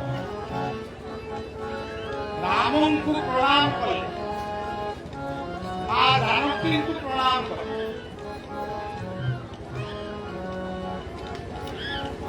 ଲକ୍ଷ୍ମଣ ଭରତଙ୍କୁ ବି ପ୍ରଣାମ କଲେ। ଆମ ଧର୍ମର ଶିଷ୍ଟାଚାର କେତେ ସୁନ୍ଦର। ଆମେ କିଏ କାହାକୁ ନମସ୍କାର କରୁ, କେମିତି ନମସ୍କାର କରୁ, ଇଏ ସବୁ ହଉଛି ଜୀବନ ଦର୍ଶନ ପ୍ରକୃତ ଧର୍ମ। ସଜ୍ଜନ ଶତ୍ରୁଘ୍ନ କିଏ? ଯାହାଙ୍କର ଜୀବନରେ ଶତ୍ରୁ ନାହିଁ, ଇଏ ଶତ୍ରୁମାନଙ୍କୁ ମିତ୍ର କରିପାରେ। ଆପଣମାନେ ଜୀବନରେ କି ଆମେମାନେ ଜୀବନରେ ଶତ୍ରୁ ସୃଷ୍ଟି କରୁଛେ। ଯଦି ଜୀବନରେ କେବେ ଗୋଟେ ଶତ୍ରୁକୁ ଯଦି ମିତ୍ରରେ ପରିଣତ କଲେ, ସେଇଠି ଭଗବାନ ଆପଣଙ୍କର ପୂଜାକୁ ଗ୍ରହଣ କରିବେ। ଆପଣ ଶତ୍ରୁ ସୃଷ୍ଟି କରି ଭଗବାନଙ୍କ ମନ୍ଦିର କରିବେ, ତାର ମୂଲ୍ୟ କିଛି ନାହିଁ।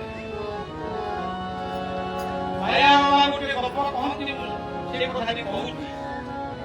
ଗୋଟେ ପାପୀ ଲୋକ ରାମକୃଷ୍ଣ ପରମହଂସ ଯେତେବେଳେ ଗଙ୍ଗା କୂଳରେ ବସିଥିଲେ, ତାଙ୍କ ପାଖକୁ ଭକ୍ତମାନେ ଛୋଟିଆ ଛୋଟିଆ ଗପ କହିକିରି ସେ ଲୋକମାନଙ୍କୁ ବୁଝାନ୍ତି। ସେମିତି ଓଡ଼ିଶାରେ ମାୟାବାବାଙ୍କର ଗୋଟିଏ ଲୀଳା, ତାଙ୍କ ପାଖକୁ ଯିଏ ଯାଆନ୍ତି ସେ କେବଳ ନୀରବରେ ବସନ୍ତି, କିଛି କଥାବାର୍ତ୍ତା। ତାଙ୍କ ମନରେ ଯୋଉ ପ୍ରଶ୍ନ ଥାଏ, ବାବା ଗୋଟେ ଛୋଟ କାହାଣୀ ମାଧ୍ୟମରେ ତାଙ୍କ ଜୀବନର ପ୍ରଶ୍ନକୁ ସେ ମୀମାଂସା କରେ। ବାବା ଥରେ କହିଲେ ଯେ ଗୋଟେ ପାପୀ ଲୋକମାନେ ଏମିତି ଚୋରି ଜାଣି କରୁଥିବା ଲୋକ, ପାପ ଗୋଟେ ମଣିଷକୁ ଆଜି ସବୁଆଡେ ବିଶ୍ୱ ଯାକ ଖାଲି, କେବଳ ଆମ ଓଡ଼ିଶା ନୁହେଁ, ବିଶ୍ୱ ପୃଥିବୀ ଯାକ ମାନେ ପାପ। କୋଉଠି ସ୍କୁଲ ପିଲାମାନେ ପାଠ ପଢିବାକୁ ଯାଉଛନ୍ତି, ତାକୁ ବମ୍ ପକେଇକିରି ପିଲାମାନଙ୍କୁ ମାରିବେ। କୋଉଠି ଡାକ୍ତରଖାନାରେ ରୋଗୀମାନେ ସେବା ହଉଛନ୍ତି, ତା ଉପରେ ବମ୍ ପକେଇକିରି ସେ ଡାକ୍ତରଖାନାକୁ ମଧ୍ୟ ସମସ୍ତଙ୍କୁ ମାରିବେ। ଏଇଆ କଣ ଧର୍ମ? ଏହା କଣ ପ୍ରକୃତରେ ଧର୍ମ ନା ମଣିଷ ପରି? ଏମାନେ ମଣିଷ ନୁହନ୍ତି, ଏମାନେ ଅହଙ୍କାରୀ ସିଂହ, ଇଚ୍ଛୁକ ବାଘ। ଆଉ ଏମାନେ ଲୋଭୀ ଭାଲୁ ଭଳି ସବୁ ଚାଟି ଚୁଟିକିରି ଖାଇବା ଲୋକ।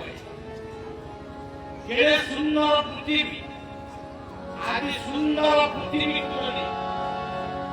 ଧ୍ୱଂସ କରୁଛି। ସିଏ ହଉଛି ଆମରି ଭଳିଆ ମଣିଷ। ଭଳିଆ ଗୋଟିଏ ଗୀତରେ ଲେଖିଥିଲା,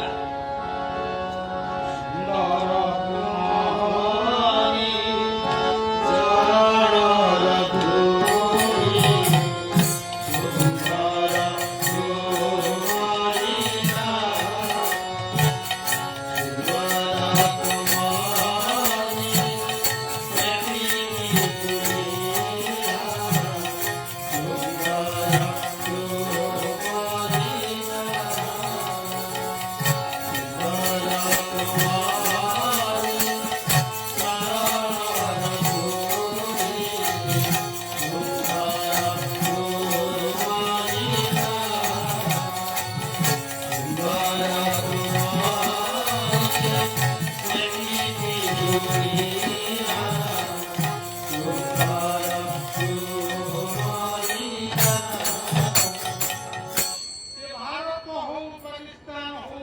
चीन हो, अमेरिका हो, रूसिया हो, यूक्रेन हो, आदि केते सौंदर्य माने केवल निजर बड़ पुणिया को देखिए एमाने ध्वंस कर एमानकु इतिहास कलंकमय गुरुतर भाव वर्णना कर मुझे आपण मानकु एठी कहूची ता नुहे सेमाने जदि देखा हेबे सेमानकु भी कहि मते फाची देले भी कहि मु कहबी आपण माने एक नंबर मनुष्य ये जीवन महत्व को जानिनी ते कोला छुआर जीवन को जे बुझिनी ये बाप मां को बुझी ये का को बुझी जेनु गोटे पापी लोक बहुत पाप करी करी पाप कहले मिछ पाप कहले चोरी पाप कहले पर नारी दुष्कर्म करिया देखंतु वर्तमान सबुआड़े या पाप कहले मद पीवा काईकि मद पीउछ जो देश गोमातार देश जो देश गंगा जो देश गंगा प्रवाहित होती यमुना प्रवाहित होती गोदावरी प्रवाहित होती जो देश वैविध्य होती फल जो देश अमृत होती नदी दुग्ध घृत मधु शर्करा ये देश तम तमें केमिति मद पीउछ काईकि पीउछ ये पीउछ तमे हरिर केतबेले जीव मो पाखरे बसिब मोर जदि भूल मो दर्शना दिला तेणु पापी माने एमते पाप करिगिरी ता पाखकु जाती हाथ देखा किए दात को नहीं गिर जाए कौन मो जीवन कौन आखि बुझी आखु कि जना जाऊ ना न जाऊ आखि बुझी नाकरे हाथ मारी कहले जा तू से गहिर भितर गोटे कुआ खोल ये भयंकर सेठी गोटे बाल्टी गोटे दौड़ा बांधे गिलास बाकोई माने से कोल जेते पानी पीबे तो बाप माने थांगे पड़े ये से कला दिने जड़े गुरु शिष्य को पठेले काईका मोटे बोलते जाओ मीठा मीठा आई बहुत विज्ञान दे शिष्य बोले मीठा मांगे मीठा जो आने आसिला बेले भारी शोष गला ଦେଖିଲେ ଗହିର ମଝିରେ ସୁନ୍ଦର କୂଅଟିଏ, ବାଲ୍ଟିଟିଏ ଅଛି, ଗ୍ଲାସଟିଏ ଅଛି, ଦୌଡ଼ାଟିଏ ଅଛି। ସେ ପାଣି କାଢିଲେ ଆଉ ପିଲାମାନେ ଭିତରେ ଗ୍ଲାସରେ ପାଣି ପିଇଲେ, ଆନନ୍ଦ ହେଲେ। ଯାଉ ମୋ ଜୀବନଟା ମିଳିଲା, ଏହା କହିକି ଆସୁ। କିଛି ବାଟ ଗଲା ପରେ ପରିଶ୍ରା ହେଲା, ପରିଶ୍ରା କଲେ। ପରିଶ୍ରା କରି ସାରିଲା ପରେ ତାଙ୍କ ମନ ଭିତରେ ଆସିଲା, ଆରେ ଆମ ମଠରେ ତ ବାଲ୍ଟି ନଥିବ, ବାଲ୍ଟି ନଥିଲା, ସେଇ ଦିଟା ବାଲ୍ଟି ଧରାଇଥିଲା, ମୁଁ ନେଇ ଆସିଲେ ଭଲ ହେଇଥାନ୍ତା। ପୁଣି ଭାବିଲା ମୁଁ ତ ଆଇଲିନି ଆଉ କାହିଁକି।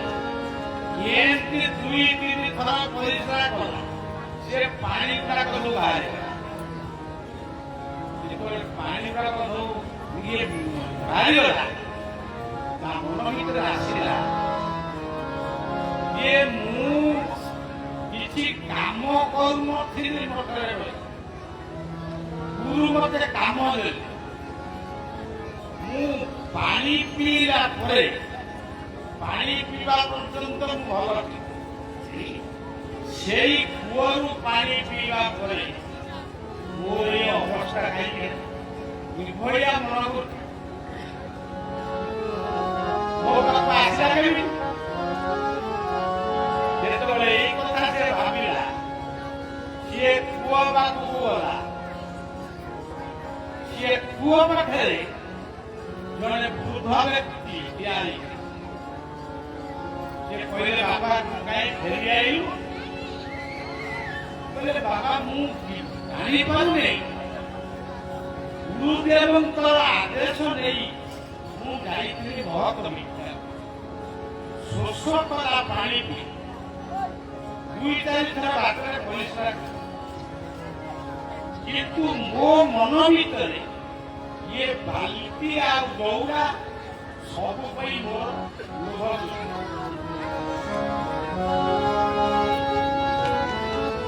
ଏହାର କାରଣ ଭଗବାନଙ୍କ ରୂପୀ ସେ ବୃଦ୍ଧ। ଭଗବାନ ସବୁ ରୂପ ହେଇଯିବେ, ଭଗବାନ ସବୁ ରୂପ ହେବେ। ଭାଗବତର 11 ସ୍କନ୍ଧରେ মায়া সংসারে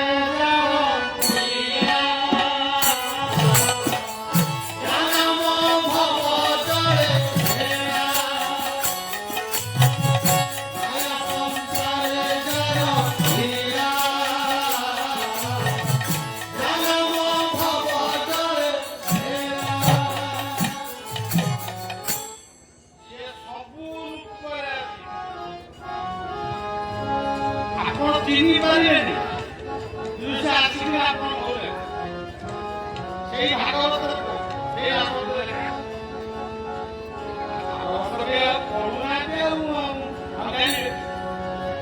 বিষ্ণু মায়া সত্য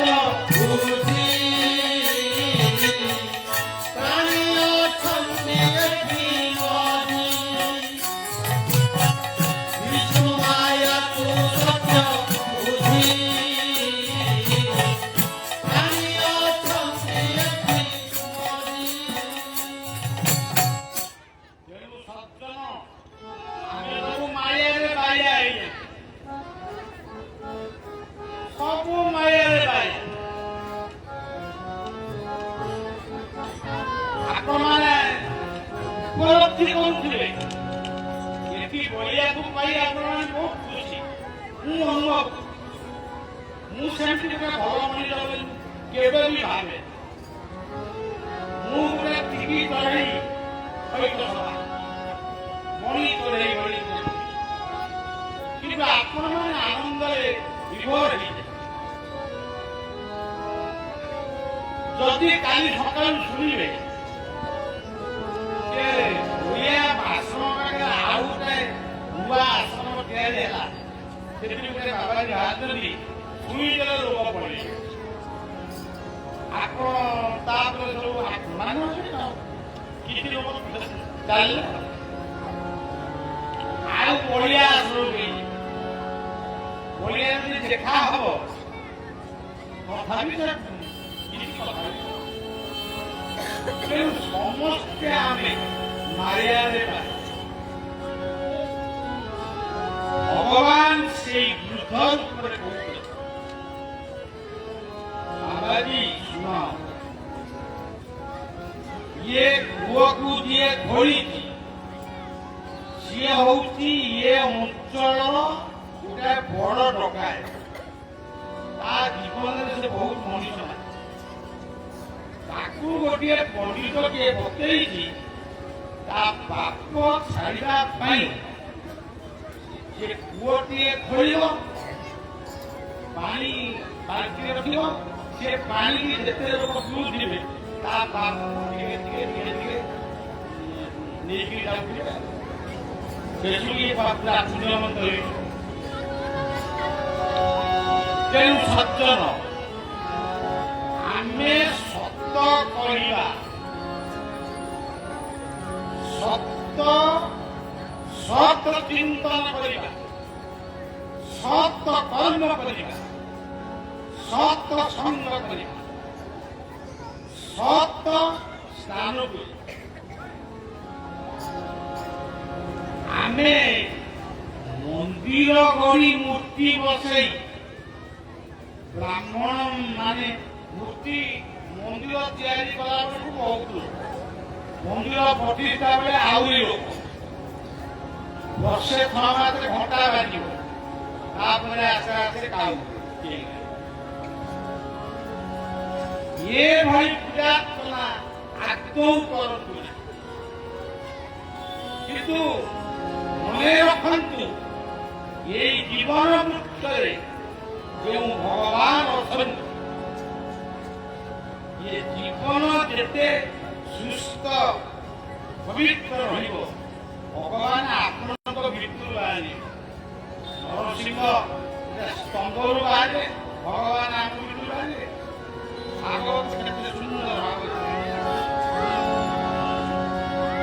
କଇ ବୃକ୍ଷେ ପକ୍ଷୀ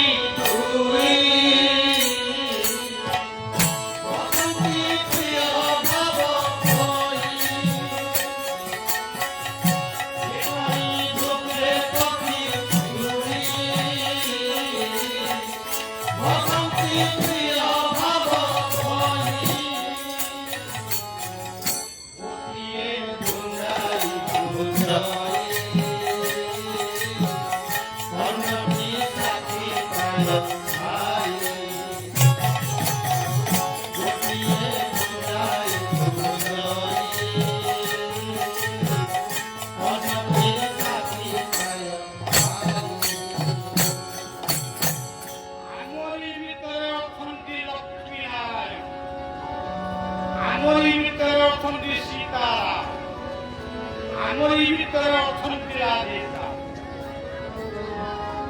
ଆମ ଭିତରେ ସବୁ ଅଛି ଆପଣ ଓଡ଼ିଆର ମା ମାନେ ସେ ଗୀତ ବୋଲନ୍ତି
जीवକୁ କହୁଛନ୍ତି ମୁଁ ଥିଲି ବୋଲି ତୁ ସବୁ ଖାଉଛୁ ଏ କଥା ଆପଣମାନେ ଜାଣନ୍ତି ଆମେ ଜନ୍ମ ହେଇଛୁ ମାନେ ଦିନେ ହିଁ ଆମକୁ ମରିବାକୁ ତେଣୁ কৃষ্ণনন্দ সে প্রার্থনারে গাইলে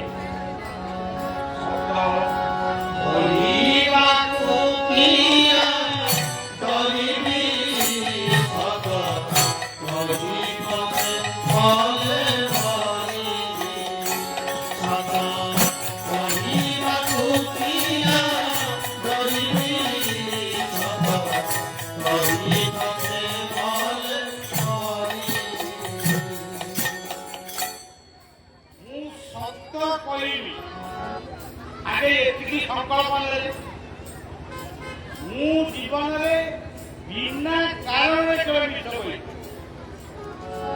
ଯଦି ଏତିକି କଥା ବି ଜୀବନରେ ଆମେ ପାଳନ କରିପାରିଲେ ତାହେଲେ ଆମେ କହିପାରିବା ଆମେ ସନାତନ। ସ କହିଲେ ସଂଯମ, ସ କହିଲେ ସତ ସଂକଳ୍ପ, ସ କହିଲେ ସମୟାନୁବର୍ତ୍ତିତା। ଠିକ ସମୟରେ ଠିକ ସମୟରେ କାମ, ଠିକ ସମୟରେ କାମ। ଶାସ୍ତ୍ର ଆମକୁ ଯାହା ଶିଖେଇ, ବିଜ୍ଞାନ ମଧ୍ୟ ଆମକୁ ସେ କଥାକୁ ଅନୁମତି। ଯୁକ୍ତାହାର ବିହାର, ଯୁକ୍ତ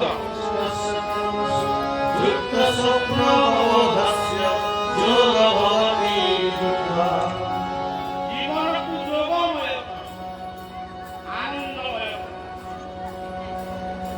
ରାମ, ଲକ୍ଷ୍ମଣ, ସୀତା, ଭରତ, ଶତ୍ରୁଘ୍ନ ଚିତ୍ରକୂଟ ପାହାଡ଼ରେ ରହିଛନ୍ତି। ଅପର ପକ୍ଷରେ ରହିଛନ୍ତି ବିଧବା ମା। ସେ ଦଶରଥ ମୃତ୍ୟୁ ପରେ ବିଧବା ହେଇ ସେଇ ବିଧବା ମା ମାନେ ବସିଛନ୍ତି ଗୋଟିଏ ପାଖରେ। ଆପଣ ଦେଖିବା ଆଜି ବି ଆମ ସମାଜରେ ସବୁଆଡେ ଆପଣଙ୍କର ଇଆଡେ ବି ଅଛି, ସବୁଆଡେ ବି। ପୁଅ ବୋହୂ ଯଦି ଘରକୁ ଆସିବେ ବିଧବା ମା ଘରେ ଲୁଚିବ। କାହିଁକି ନା ଅଲକ୍ଷଣଟା ତ ମୋ ମୁହଁଟା ପୁଅ ଇଏ କି କଥା? ଜଣେ ବ୍ୟକ୍ତି ଘର ପ୍ରତିଷ୍ଠା କରିବା ପାଇଁ ମାନେ ଶୁଭ ଦେବା ପାଇଁ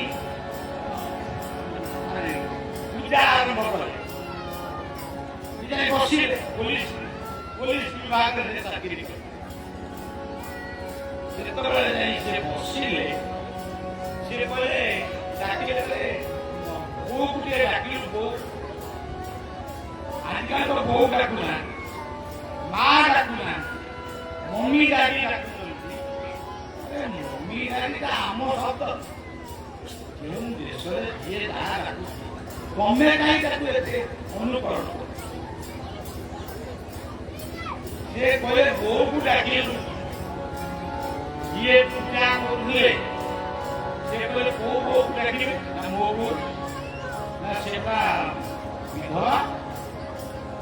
ये होनेला पुलिस जब होनेला कौन वो विधवा ना विधवा बसले मन पूजा हो बोले मोर घर सुख दवा दरकार नहीं, घर परिवार भी दरकार नहीं। वो बहु जेमिति रहिबो से ये प्रतिष्ठा कर्म करबे।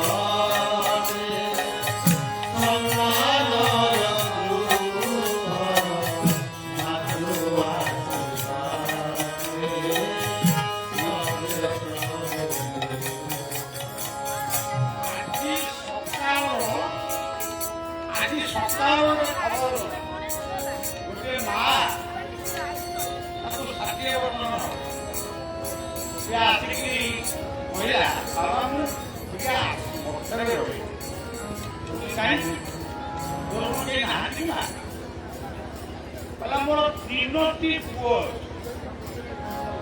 ଏଠୁ ବାସା ନାତି କିନ୍ତୁ ମତେ କେହି ଖାଇବାକୁ ତେଣୁ ଏଠି ରହିବି ତାପରେ ମୁଁ ଚିନ୍ତା କରି ବୈଶାଖ ପୂର୍ଣ୍ଣିମା ପରେ ଆସିଲୁ ଚିନ୍ତା କରି କଣ ପୁଅମାନେ ଯଦି ତମକୁ ଖାଇବାକୁ ଦଉନା ତୁମେ ଖାନାରେ ଜଣୁନା ନା ଜଣେଇଥିଲି ଜଣେଇବା ପରେ 8 ଦିନ ଖଣ୍ଡେ ପୁଣି ରୋଗଟା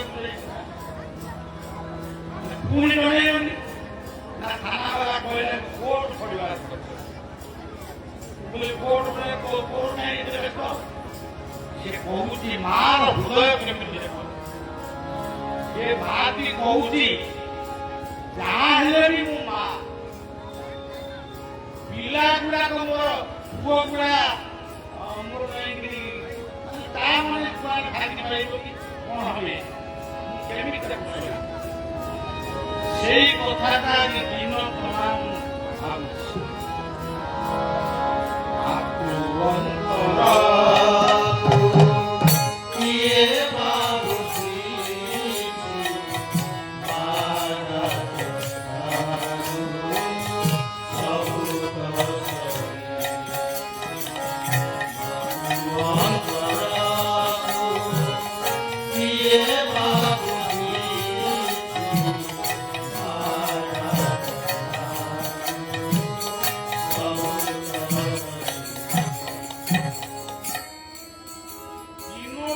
ବିଧବା ମା କୌଶଲ୍ୟା କୈକେୟୀ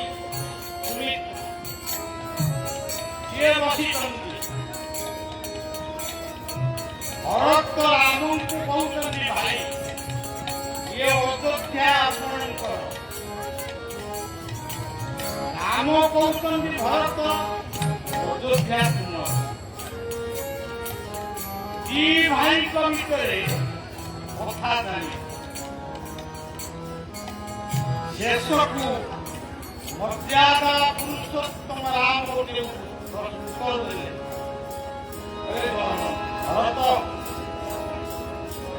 ମୁଁ ଯୋଉ ଜଙ୍ଗଲକୁ ଆସିଥିଲି କାହା ଆଦେଶ ବାପାଙ୍କ ଆଦେଶ କାହାର ଆଶୀର୍ବାଦ ମିଥ୍ୟା କରିଥିଲି ବାପାଙ୍କ ସେଇ ବାପାଙ୍କର ଗୋଟିଏ ଆଦେଶ ନାମା ମତେ ଦିଅ ମୁଁ ଦେଖିବି ବାପା ଗୋଟେ ଚିଠିରେ ଲେଖିଛନ୍ତି ରାମ ତୁମ ବୋହୂ ଆଉ ଲକ୍ଷ୍ମଣକୁ ନେଇ ଫେରିଆ ମୁଁ ସାଙ୍ଗେ ସାଙ୍ଗେ ଭରତ କାନ୍ଦି ଭାଇ ବାପା ଆଉ ନାହାନ୍ତି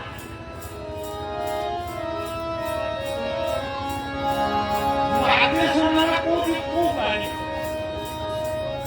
ମୋ ମାଙ୍କ ପାଇଁ ମୋ ବଡ ଭାଇ ଭାଉଜ ଆଜି ଜଙ୍ଗଲରେ ବୁଲୁଛନ୍ତି ପୁଣି ସାନ ଭାଇ ଲକ୍ଷ୍ମଣ ଆଜି ମୋ ମା ପାଇଁ ମୋ ବାପା ରାମ ପାଇଁ ଏ ଦୁନିଆରେ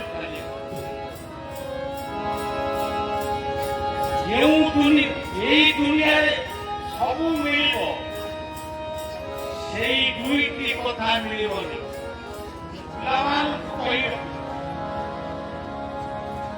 ସମସ୍ତଙ୍କୁ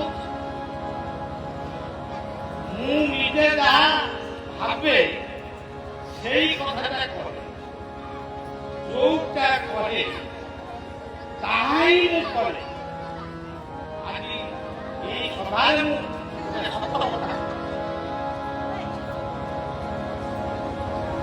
ମୋ ବାପ ମା ନାଁ ଯେତେବେଳେ ମୁଁ ଲେଖେ ତାଙ୍କ ନାଁ ମୂଳରେ ମୁଁ ସ୍ୱର୍ଗତ ଚିହ୍ନ ଲେଖେ ସ୍ୱର୍ଗତ ଚିହ୍ନ ଗୋଟେ କଣ ମତେ କିଏ ପଚାରେ ବାପା କଣ ଅଛନ୍ତି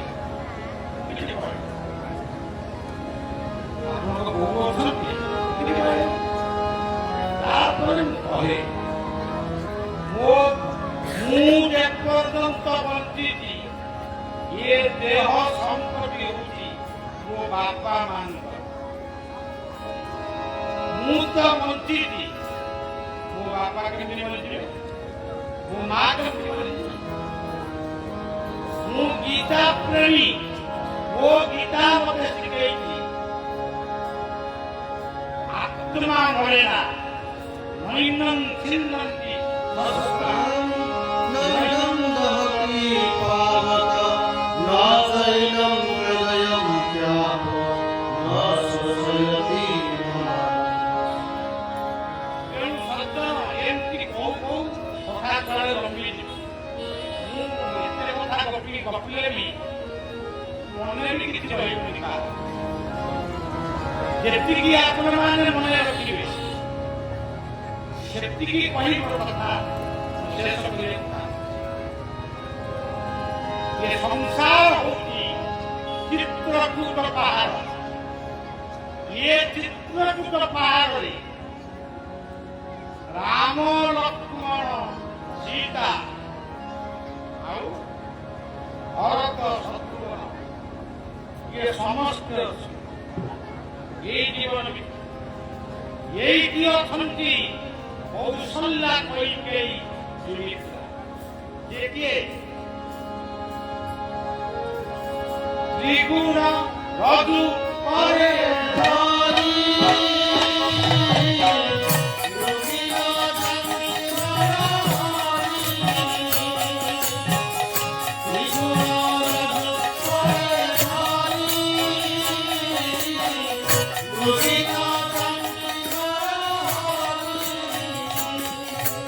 ଆମେ ଜାଣିପାରୁ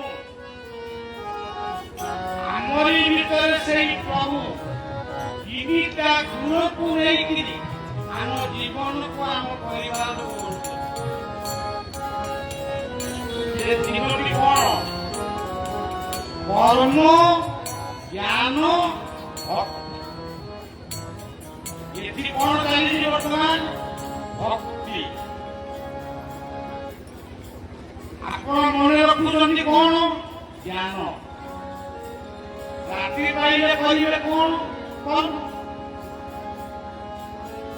ସେ ପରିଷ୍କାର କହିଦେଇଛନ୍ତି କର୍ମ ବାଦ ଆଉ ବଡ ବାଦ କିଛି ନାହିଁ। ଓ ଦେବ କର୍ମ ବାଦେ ସେବ কর্মঠু নাহি অন্য দেব। দেব কর্ম কারে সেব। কর্মঠু নাহি অন্য দেব। କର୍ମ ହଉଛନ୍ତି ଦେବତା।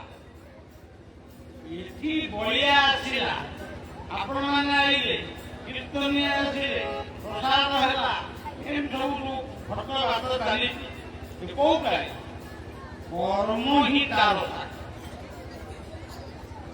ସେଥିପାଇଁ କହିଲେ ଏଠି ସବୁ ଦେବତାଙ୍କର ଗୋଟେ ଗୋଟେ ବୀଜ ମନ୍ତ୍ର ଅଛି। କିନ୍ତୁ କର୍ମ ଦେବତାଙ୍କର ବୀଜ ମନ୍ତ୍ର କଣ?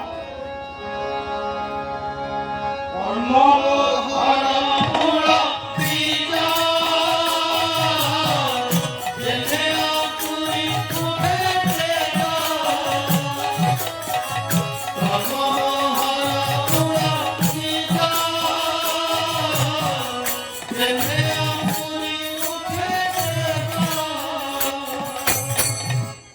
এই হଉଛି ରାମାୟଣ। ଏଇ ରାମାୟଣକୁ ଯିଏ ବୁଝିଛି ସେ ସବୁକୁ ବୁଝିଛି। ଆପଣ ଅଯୋଧ୍ୟା ଯିବେ ପଇସା ଖର୍ଚ୍ଚ କରି ଯାଆନ୍ତୁ, ଆମ ଦେଶକୁ ଦେଖି ଆସିବେ। କିନ୍ତୁ ଆମ ଘରେ ଗୋଟେ ଅଯୋଧ୍ୟା ଅଛି। ଆପଣ କହିବେ ଏଇଟା କଣ ପୁରା କାହିଁ ଘରେ ଦେଇଗଲି। ଏଇ ତତ୍ତ୍ୱକୁ ଧ୍ୟାନ କରିବେ, ଅନନ୍ତ ଜ୍ୟୋତିଙ୍କୁ ଧ୍ୟାନ କରିବେ। ଏଇ ହଉଛି ଜୀବନ। ଆମ ଜୀବନରେ 10ଟା ଇନ୍ଦ୍ରିୟ, ଏଇମାନେ ହଉଛନ୍ତି ରାଧା ଦଶରଥ। ତେଣୁ ସ କହିଲେ ସତ୍ୟ, ସ କହିଲେ ସଂଯମ, ସ କହିଲେ ସଫଳ। ଖାଲି ସ କହିଲେ ହବନି। ନା କି କଣ? ନା କହିଲେ ନାମ। ଓ ନାମ শ্রবণ কীর্তনে শ্রদ্ধাউ তুজে চরণে ও নাম শ্রবণ কীর্তনে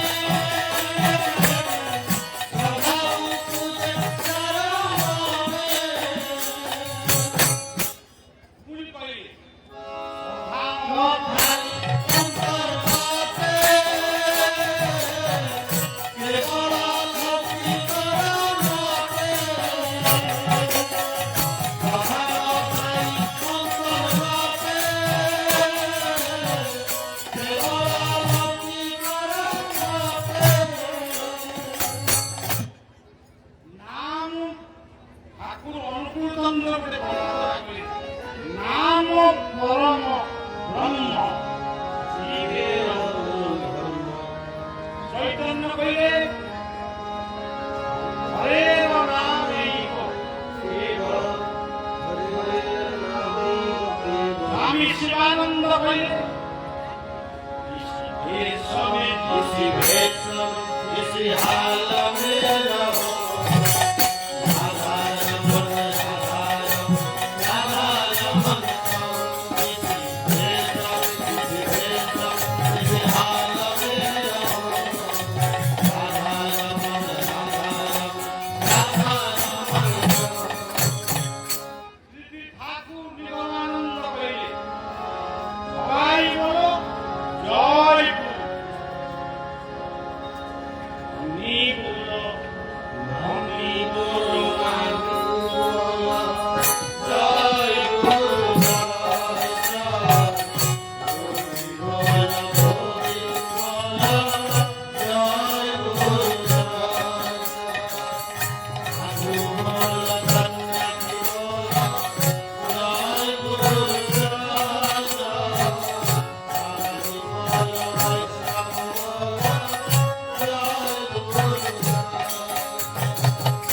এই বালিপুত্র আশ্রমে বসি তায়া ଥରେ କହିଥିଲେ ଗୋଟେ ଭଲ କଥା କହିଥିଲେ। କଥା କହୁନି ସେ କଣ କହିଲେ? ନାମ କହି महाबल श्रीमरे श्रीरा सुमंडल नमो करि महाबल श्रीमरे श्रीरा सुमंडल ମୁଣିଆ ପାଣି ବାଲିପୁତ୍ର ଆଶ୍ରମରେ ନାମ ଯଜ୍ଞ ହବ। ଏତେ ଲୋକ ଖାଇବେ ପାଣି ତ ମୁଣିଆ ଅତି ଖାଇ ସାରି କଣ କହିବା ଘରୁ ଯାଇ ପାଣି ପିଇବ। ବାବାଙ୍କୁ ଜଣେଇଲେ ଭକ୍ତମା ବାବା କିଛି କଣ ମୁଁ ନଥିଲେ ପ୍ରତ୍ୟକ୍ଷଦର୍ଶୀ ମୋତେ କହିଛନ୍ତି। ସନ୍ଧ୍ୟାବେଳେ ବାବା ବାୟା ବସିଛନ୍ତି, ଗୁରୁ ବନ୍ଦନା ଚାଲିଛି। ଗୁରୁ ବନ୍ଦନା ଚାଲିବା ଭିତରେ ଜଣେ କେହି ବ୍ୟକ୍ତି ଆଇ ସେ ବି ଜଣେ ମଣିଷ। ବାବା ତାଙ୍କୁ ଅନେଇଲେ, ସେ ବ୍ୟକ୍ତି ପାଖକୁ ନେଲେ। ଅନ୍ୟମାନେ ଯିଏ ଉଠିକିରି ବାବାଙ୍କ ସାଙ୍ଗରେ ଯିବା କଥା ତାଙ୍କୁ କହିଲେ ବସ। ବାବା ଗଲେ, ସେ ଗଲେ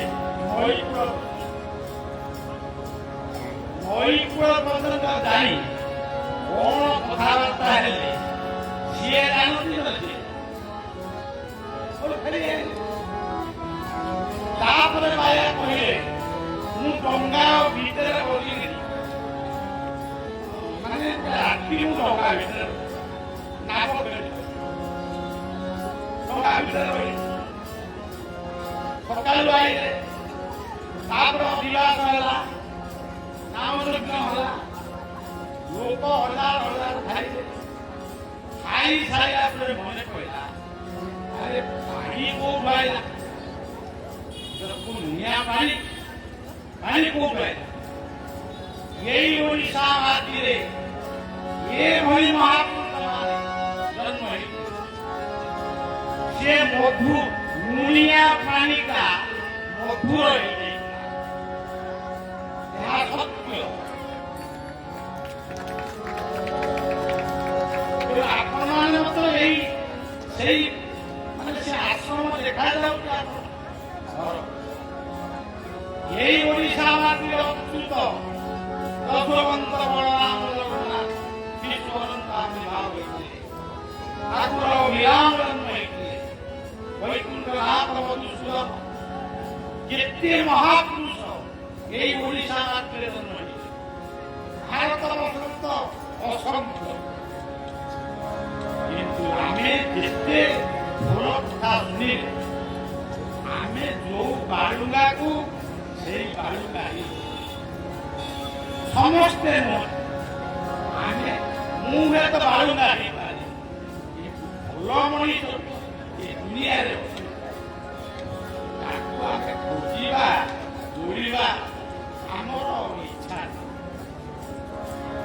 ତେଣୁ ନାମ କେଡ଼େ ସୁନ୍ଦର କଥା ଇଏ କଣ ବାଜୁଛି ନାମ ଆ ନା କଣ ମାଇ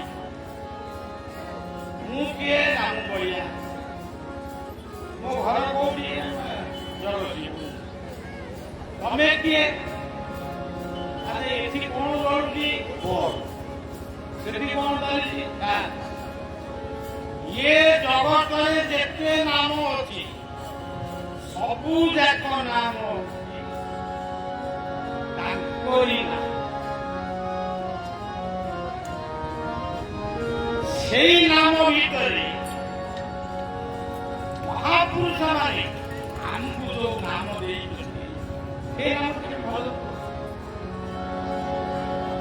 ଇସ୍କନ ତା ନାମ କରୁଛି ହରେ କୃଷ୍ଣ ହରେ কৃষ্ণ কৃষ্ণ কৃষ্ণ হরে হরে হরে রাম রাম রাম হরে হরে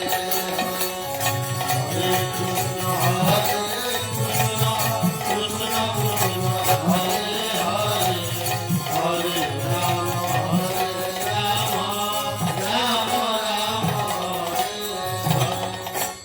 କିଏ ମହାମନ୍ତ୍ର କରୁଛି କିଏ ଭଜନିତାଇ ଗୌରାଧେ କାମ କରୁଛି କିଏ ଜୟଶିଷ୍ୟ ଇଏ ସବୁ ଯାକ ନଦୀ ସବୁଆଡ଼େ ବହୁଛି ଆସିକିରି କୋଉଠି ମିଶୁଛି ସମୁଦ୍ର ଭିତରେ ଆମେ ଯିଏ ଯୋଉ ନାମ କରୁ ସମସ୍ତଙ୍କର କେନ୍ଦ୍ର ବିନ୍ଦୁ ଗୋଟିଏ ତେଣୁ ଆମେ ଯଦି ବାଲ୍ୟକାଳୁ ଧର୍ମ ଧର୍ମ ସନ୍ତି ଏ ଜୀବନ ମଣିଷ ତାକୁ ଜାଣିକିରି ଆମେ ଭୁଲ କରିବା ତାହେଲେ କେମିତି ହବ ତେଣୁ ପୁଅ ଝିଅ ମାନେ ଆଉ ବାପା ମା ମାନେ ଆମେ ସଂକଳ୍ପ ନେବା ଆମେ ଭଲ ବାପା ହବା ଭଲ ମା ହବା ଭଲ ଭାଇ ହବା ଭଲ ଭଉଣୀ ହବା ସେଇଥିପାଇଁ ଆମେ ଜଗନ୍ନାଥ ଦର୍ଶନ ଆମେ ଭଲ ପୁଅ ହବା ଭଲ ଝିଅ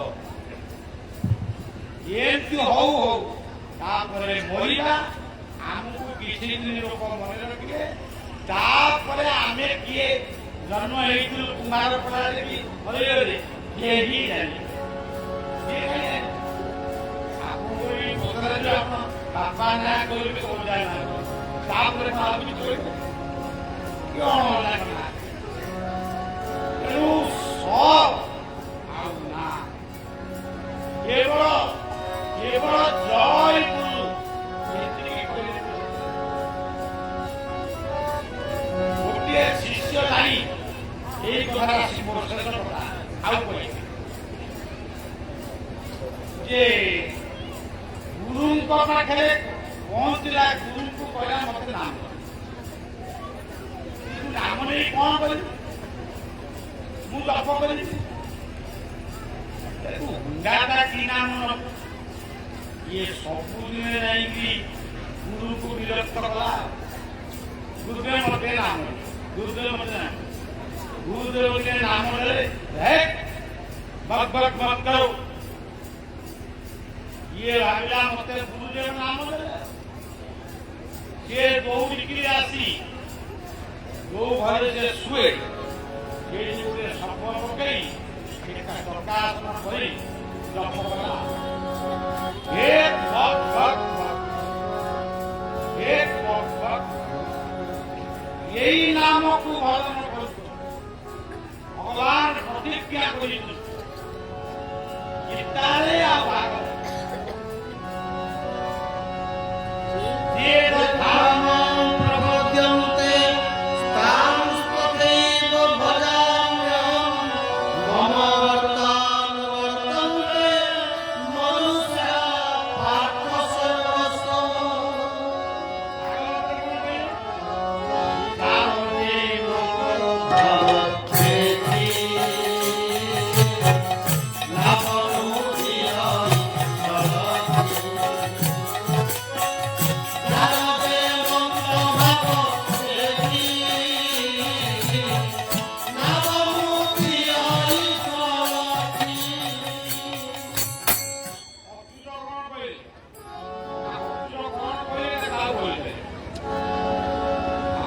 ବିନୋଦିଆ ଠାକୁର ଭକ୍ତ ବତ୍ସଳ।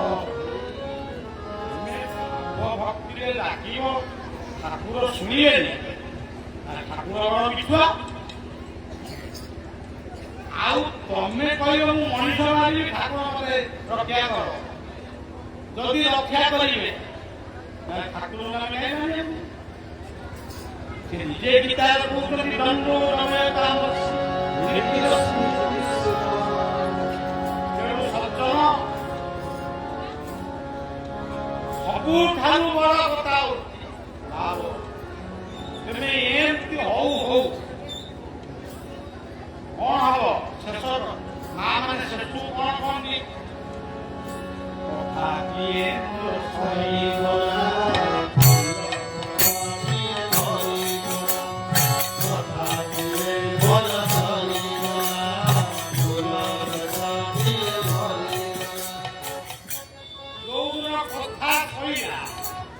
ଜୀବନ ଫୁଲ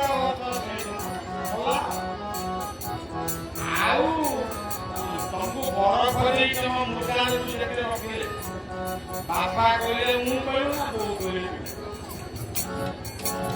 କଥା କିଏ ମୋର ସହିଗଲା ଫୁଲ ଗଛ କିଏ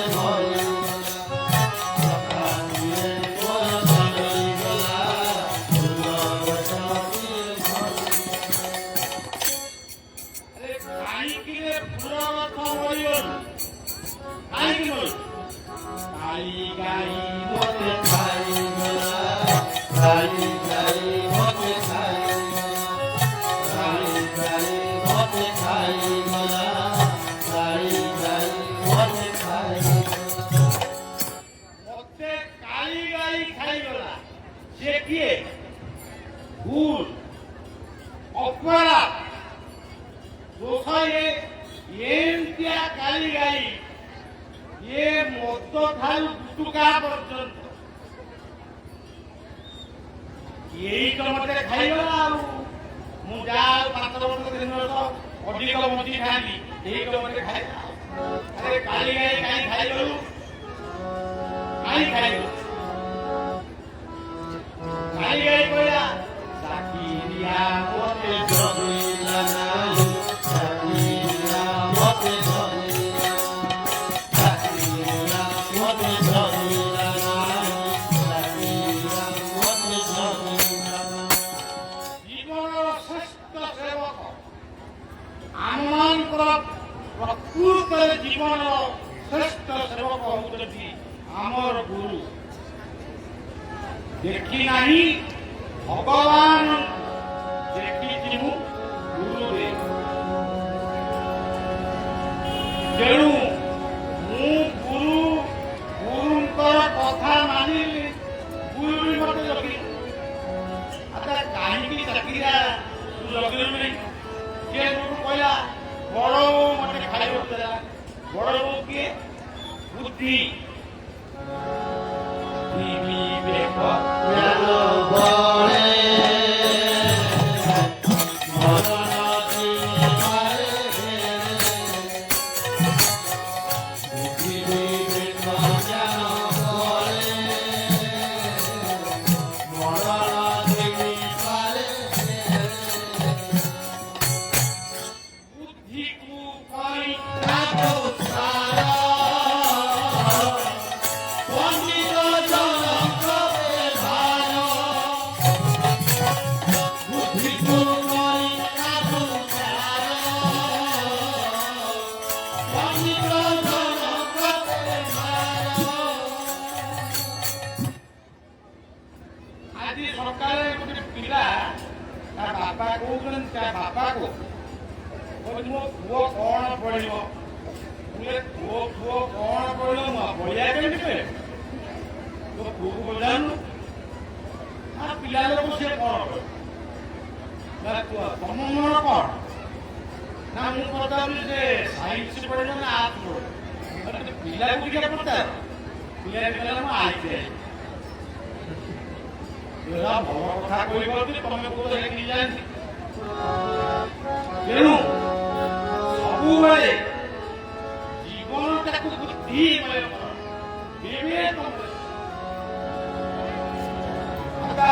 ଚାକିରିଆ ରହିଲାନି ବଡ ବୋଉ ଖାଇବେ। ବଡ ବୋଉକୁ କାହିଁ ଖାଇବାକୁ ଯାଉନି? କିଏ ସବୁ କହିଲା ପୁଅ ପରା ମୋର ଭସଟ କଲା ପୁଅ ପରା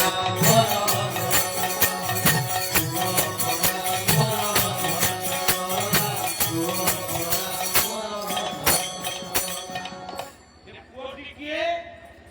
ମନ ଚଞ୍ଚଳ ମନ। ଏ ମନ ଭାବେ ଚଞ୍ଚଳ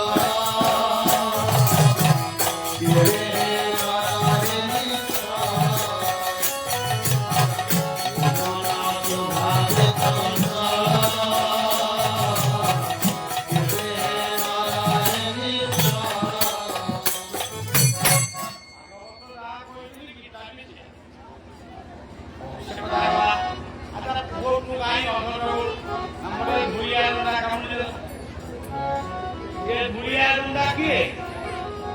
କାମ କ୍ରୋଧ ଏଇଗୁଡାକ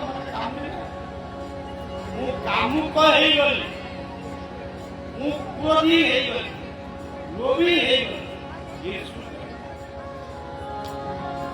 ଶାସ୍ତ୍ର ଏଇଆ ତ କହିଛି। ଆଉ ଅଧିକା କଥା ତେଣୁ ସଜ୍ଜନ ଧୁଏ କାହିଁ କାମୁଡୁ? ମୋର ସେ ସ୍ୱଭାବ ମୁଁ କାମୁଡେ, କିନ୍ତୁ ତମର ସ୍ୱଭାବ ତୁମେ ତାକୁ ସୁନ୍ଦର। ତେଣୁ ଆଜିର ସମାଜକୁ ବଳିଆର ଯେତିକି ପ୍ରାର୍ଥନା ନିବେଦନ ବିଶ୍ୱର ଶାନ୍ତି ପାଇଁ ପ୍ରତ୍ୟେକ ଘରେ ଆପଣ ଦୀପଟିଏ ଜାଳି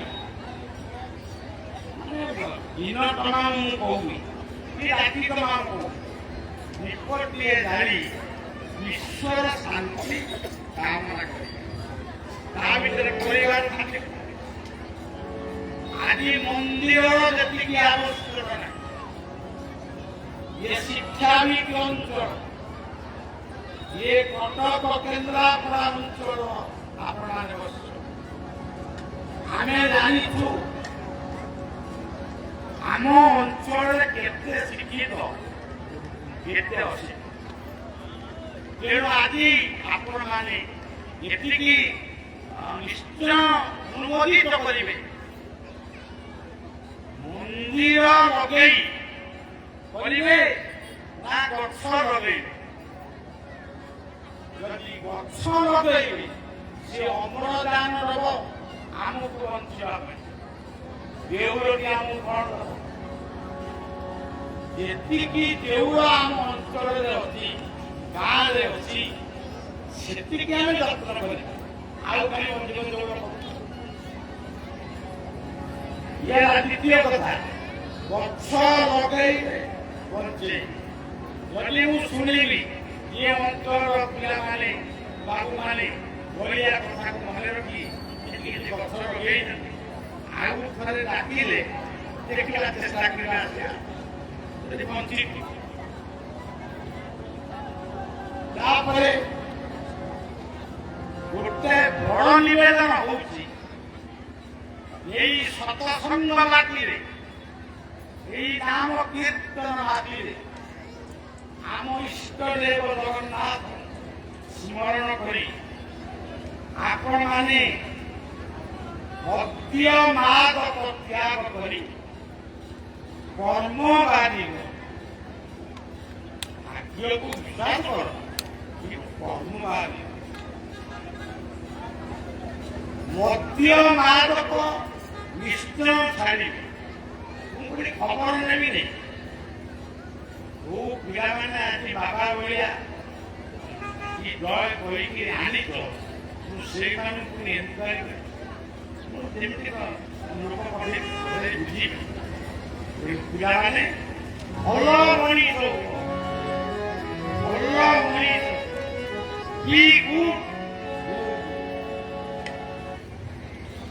ଆମେ ଯଦି ଭଲ ମଣିଷ ହବା, ଆମେ ଭଲ ଗାଁ ଟିଏ କରିବା, ଗାଁ ଟିଏ ଗଢ଼ିବା, ପରିବାର ଗଢ଼ିବା, ଜୀବନ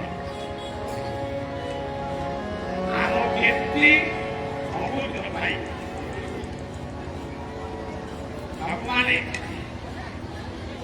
ଆପଣମାନେ ଜାଣିଛନ୍ତି କି ନାହିଁ ମୁଁ କହିପାରିବିନି। ମୋ କଣ୍ଠରୁ ଜାଣୁଥିବେ, ମୁଁ ସବୁଦିନ ମୋର ମାନେ ଏଇ କାର୍ଯ୍ୟ ସବୁ ଗୋଟିଏ ଦିନ ପିଛା ଇଏ ଜୀବନରେ ଖାଏ, ତଥାପି ମୁଁ ଲୁଣ ପାଣି କରି କରିକି ଆଇଛି। ତେଣୁ ସଜ୍ଜନ ଆଉ ଓଡ଼ିଆକୁ ଏମିତି ଓଡ଼ିଆ ପାଇଁ ଡାକିବେ, ନାମ କୀର୍ତ୍ତନ କରିବେ, କହିବାକୁ ତେଣୁ ମୋତେ କ୍ଳାନ୍ତି ଲାଗିଲାଣି। ସମଗ୍ର ଓଡ଼ିଶା ନୁହେଁ, ସମଗ୍ର ଭାରତ ବର୍ଷ ବୁଲି ପରିବେଶ ବଞ୍ଚାଅ, ନିଶାମାଦକ ତ୍ୟାଗ କର, ଏ କାର୍ଯ୍ୟକ୍ରମରେ ଆମେ ଆରମ୍ଭ କରୁ। ଶେଷରେ ଆପଣମାନଙ୍କୁ ପ୍ରଣାମ କରୁଛି। ଇଏ ମାଟି ପୂର୍ଣ୍ଣ ମାଟିକୁ ପ୍ରଣାମ କରୁଛି। ମୋର ଗୁରୁଦେବ ଠାକୁର ଜଗନ୍ନାଥ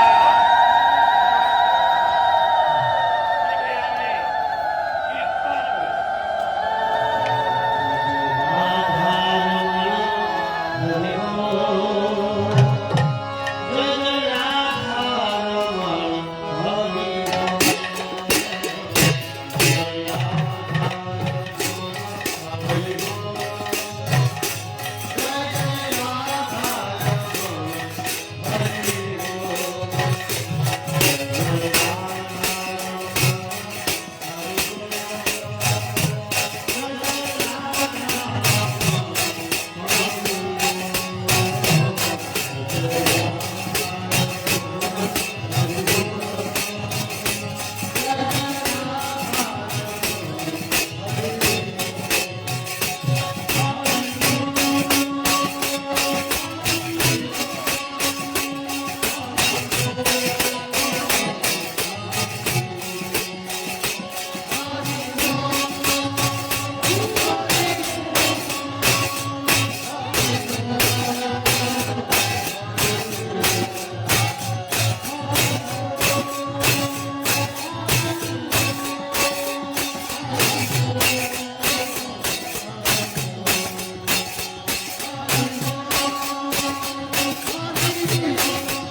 দিয়ে দাও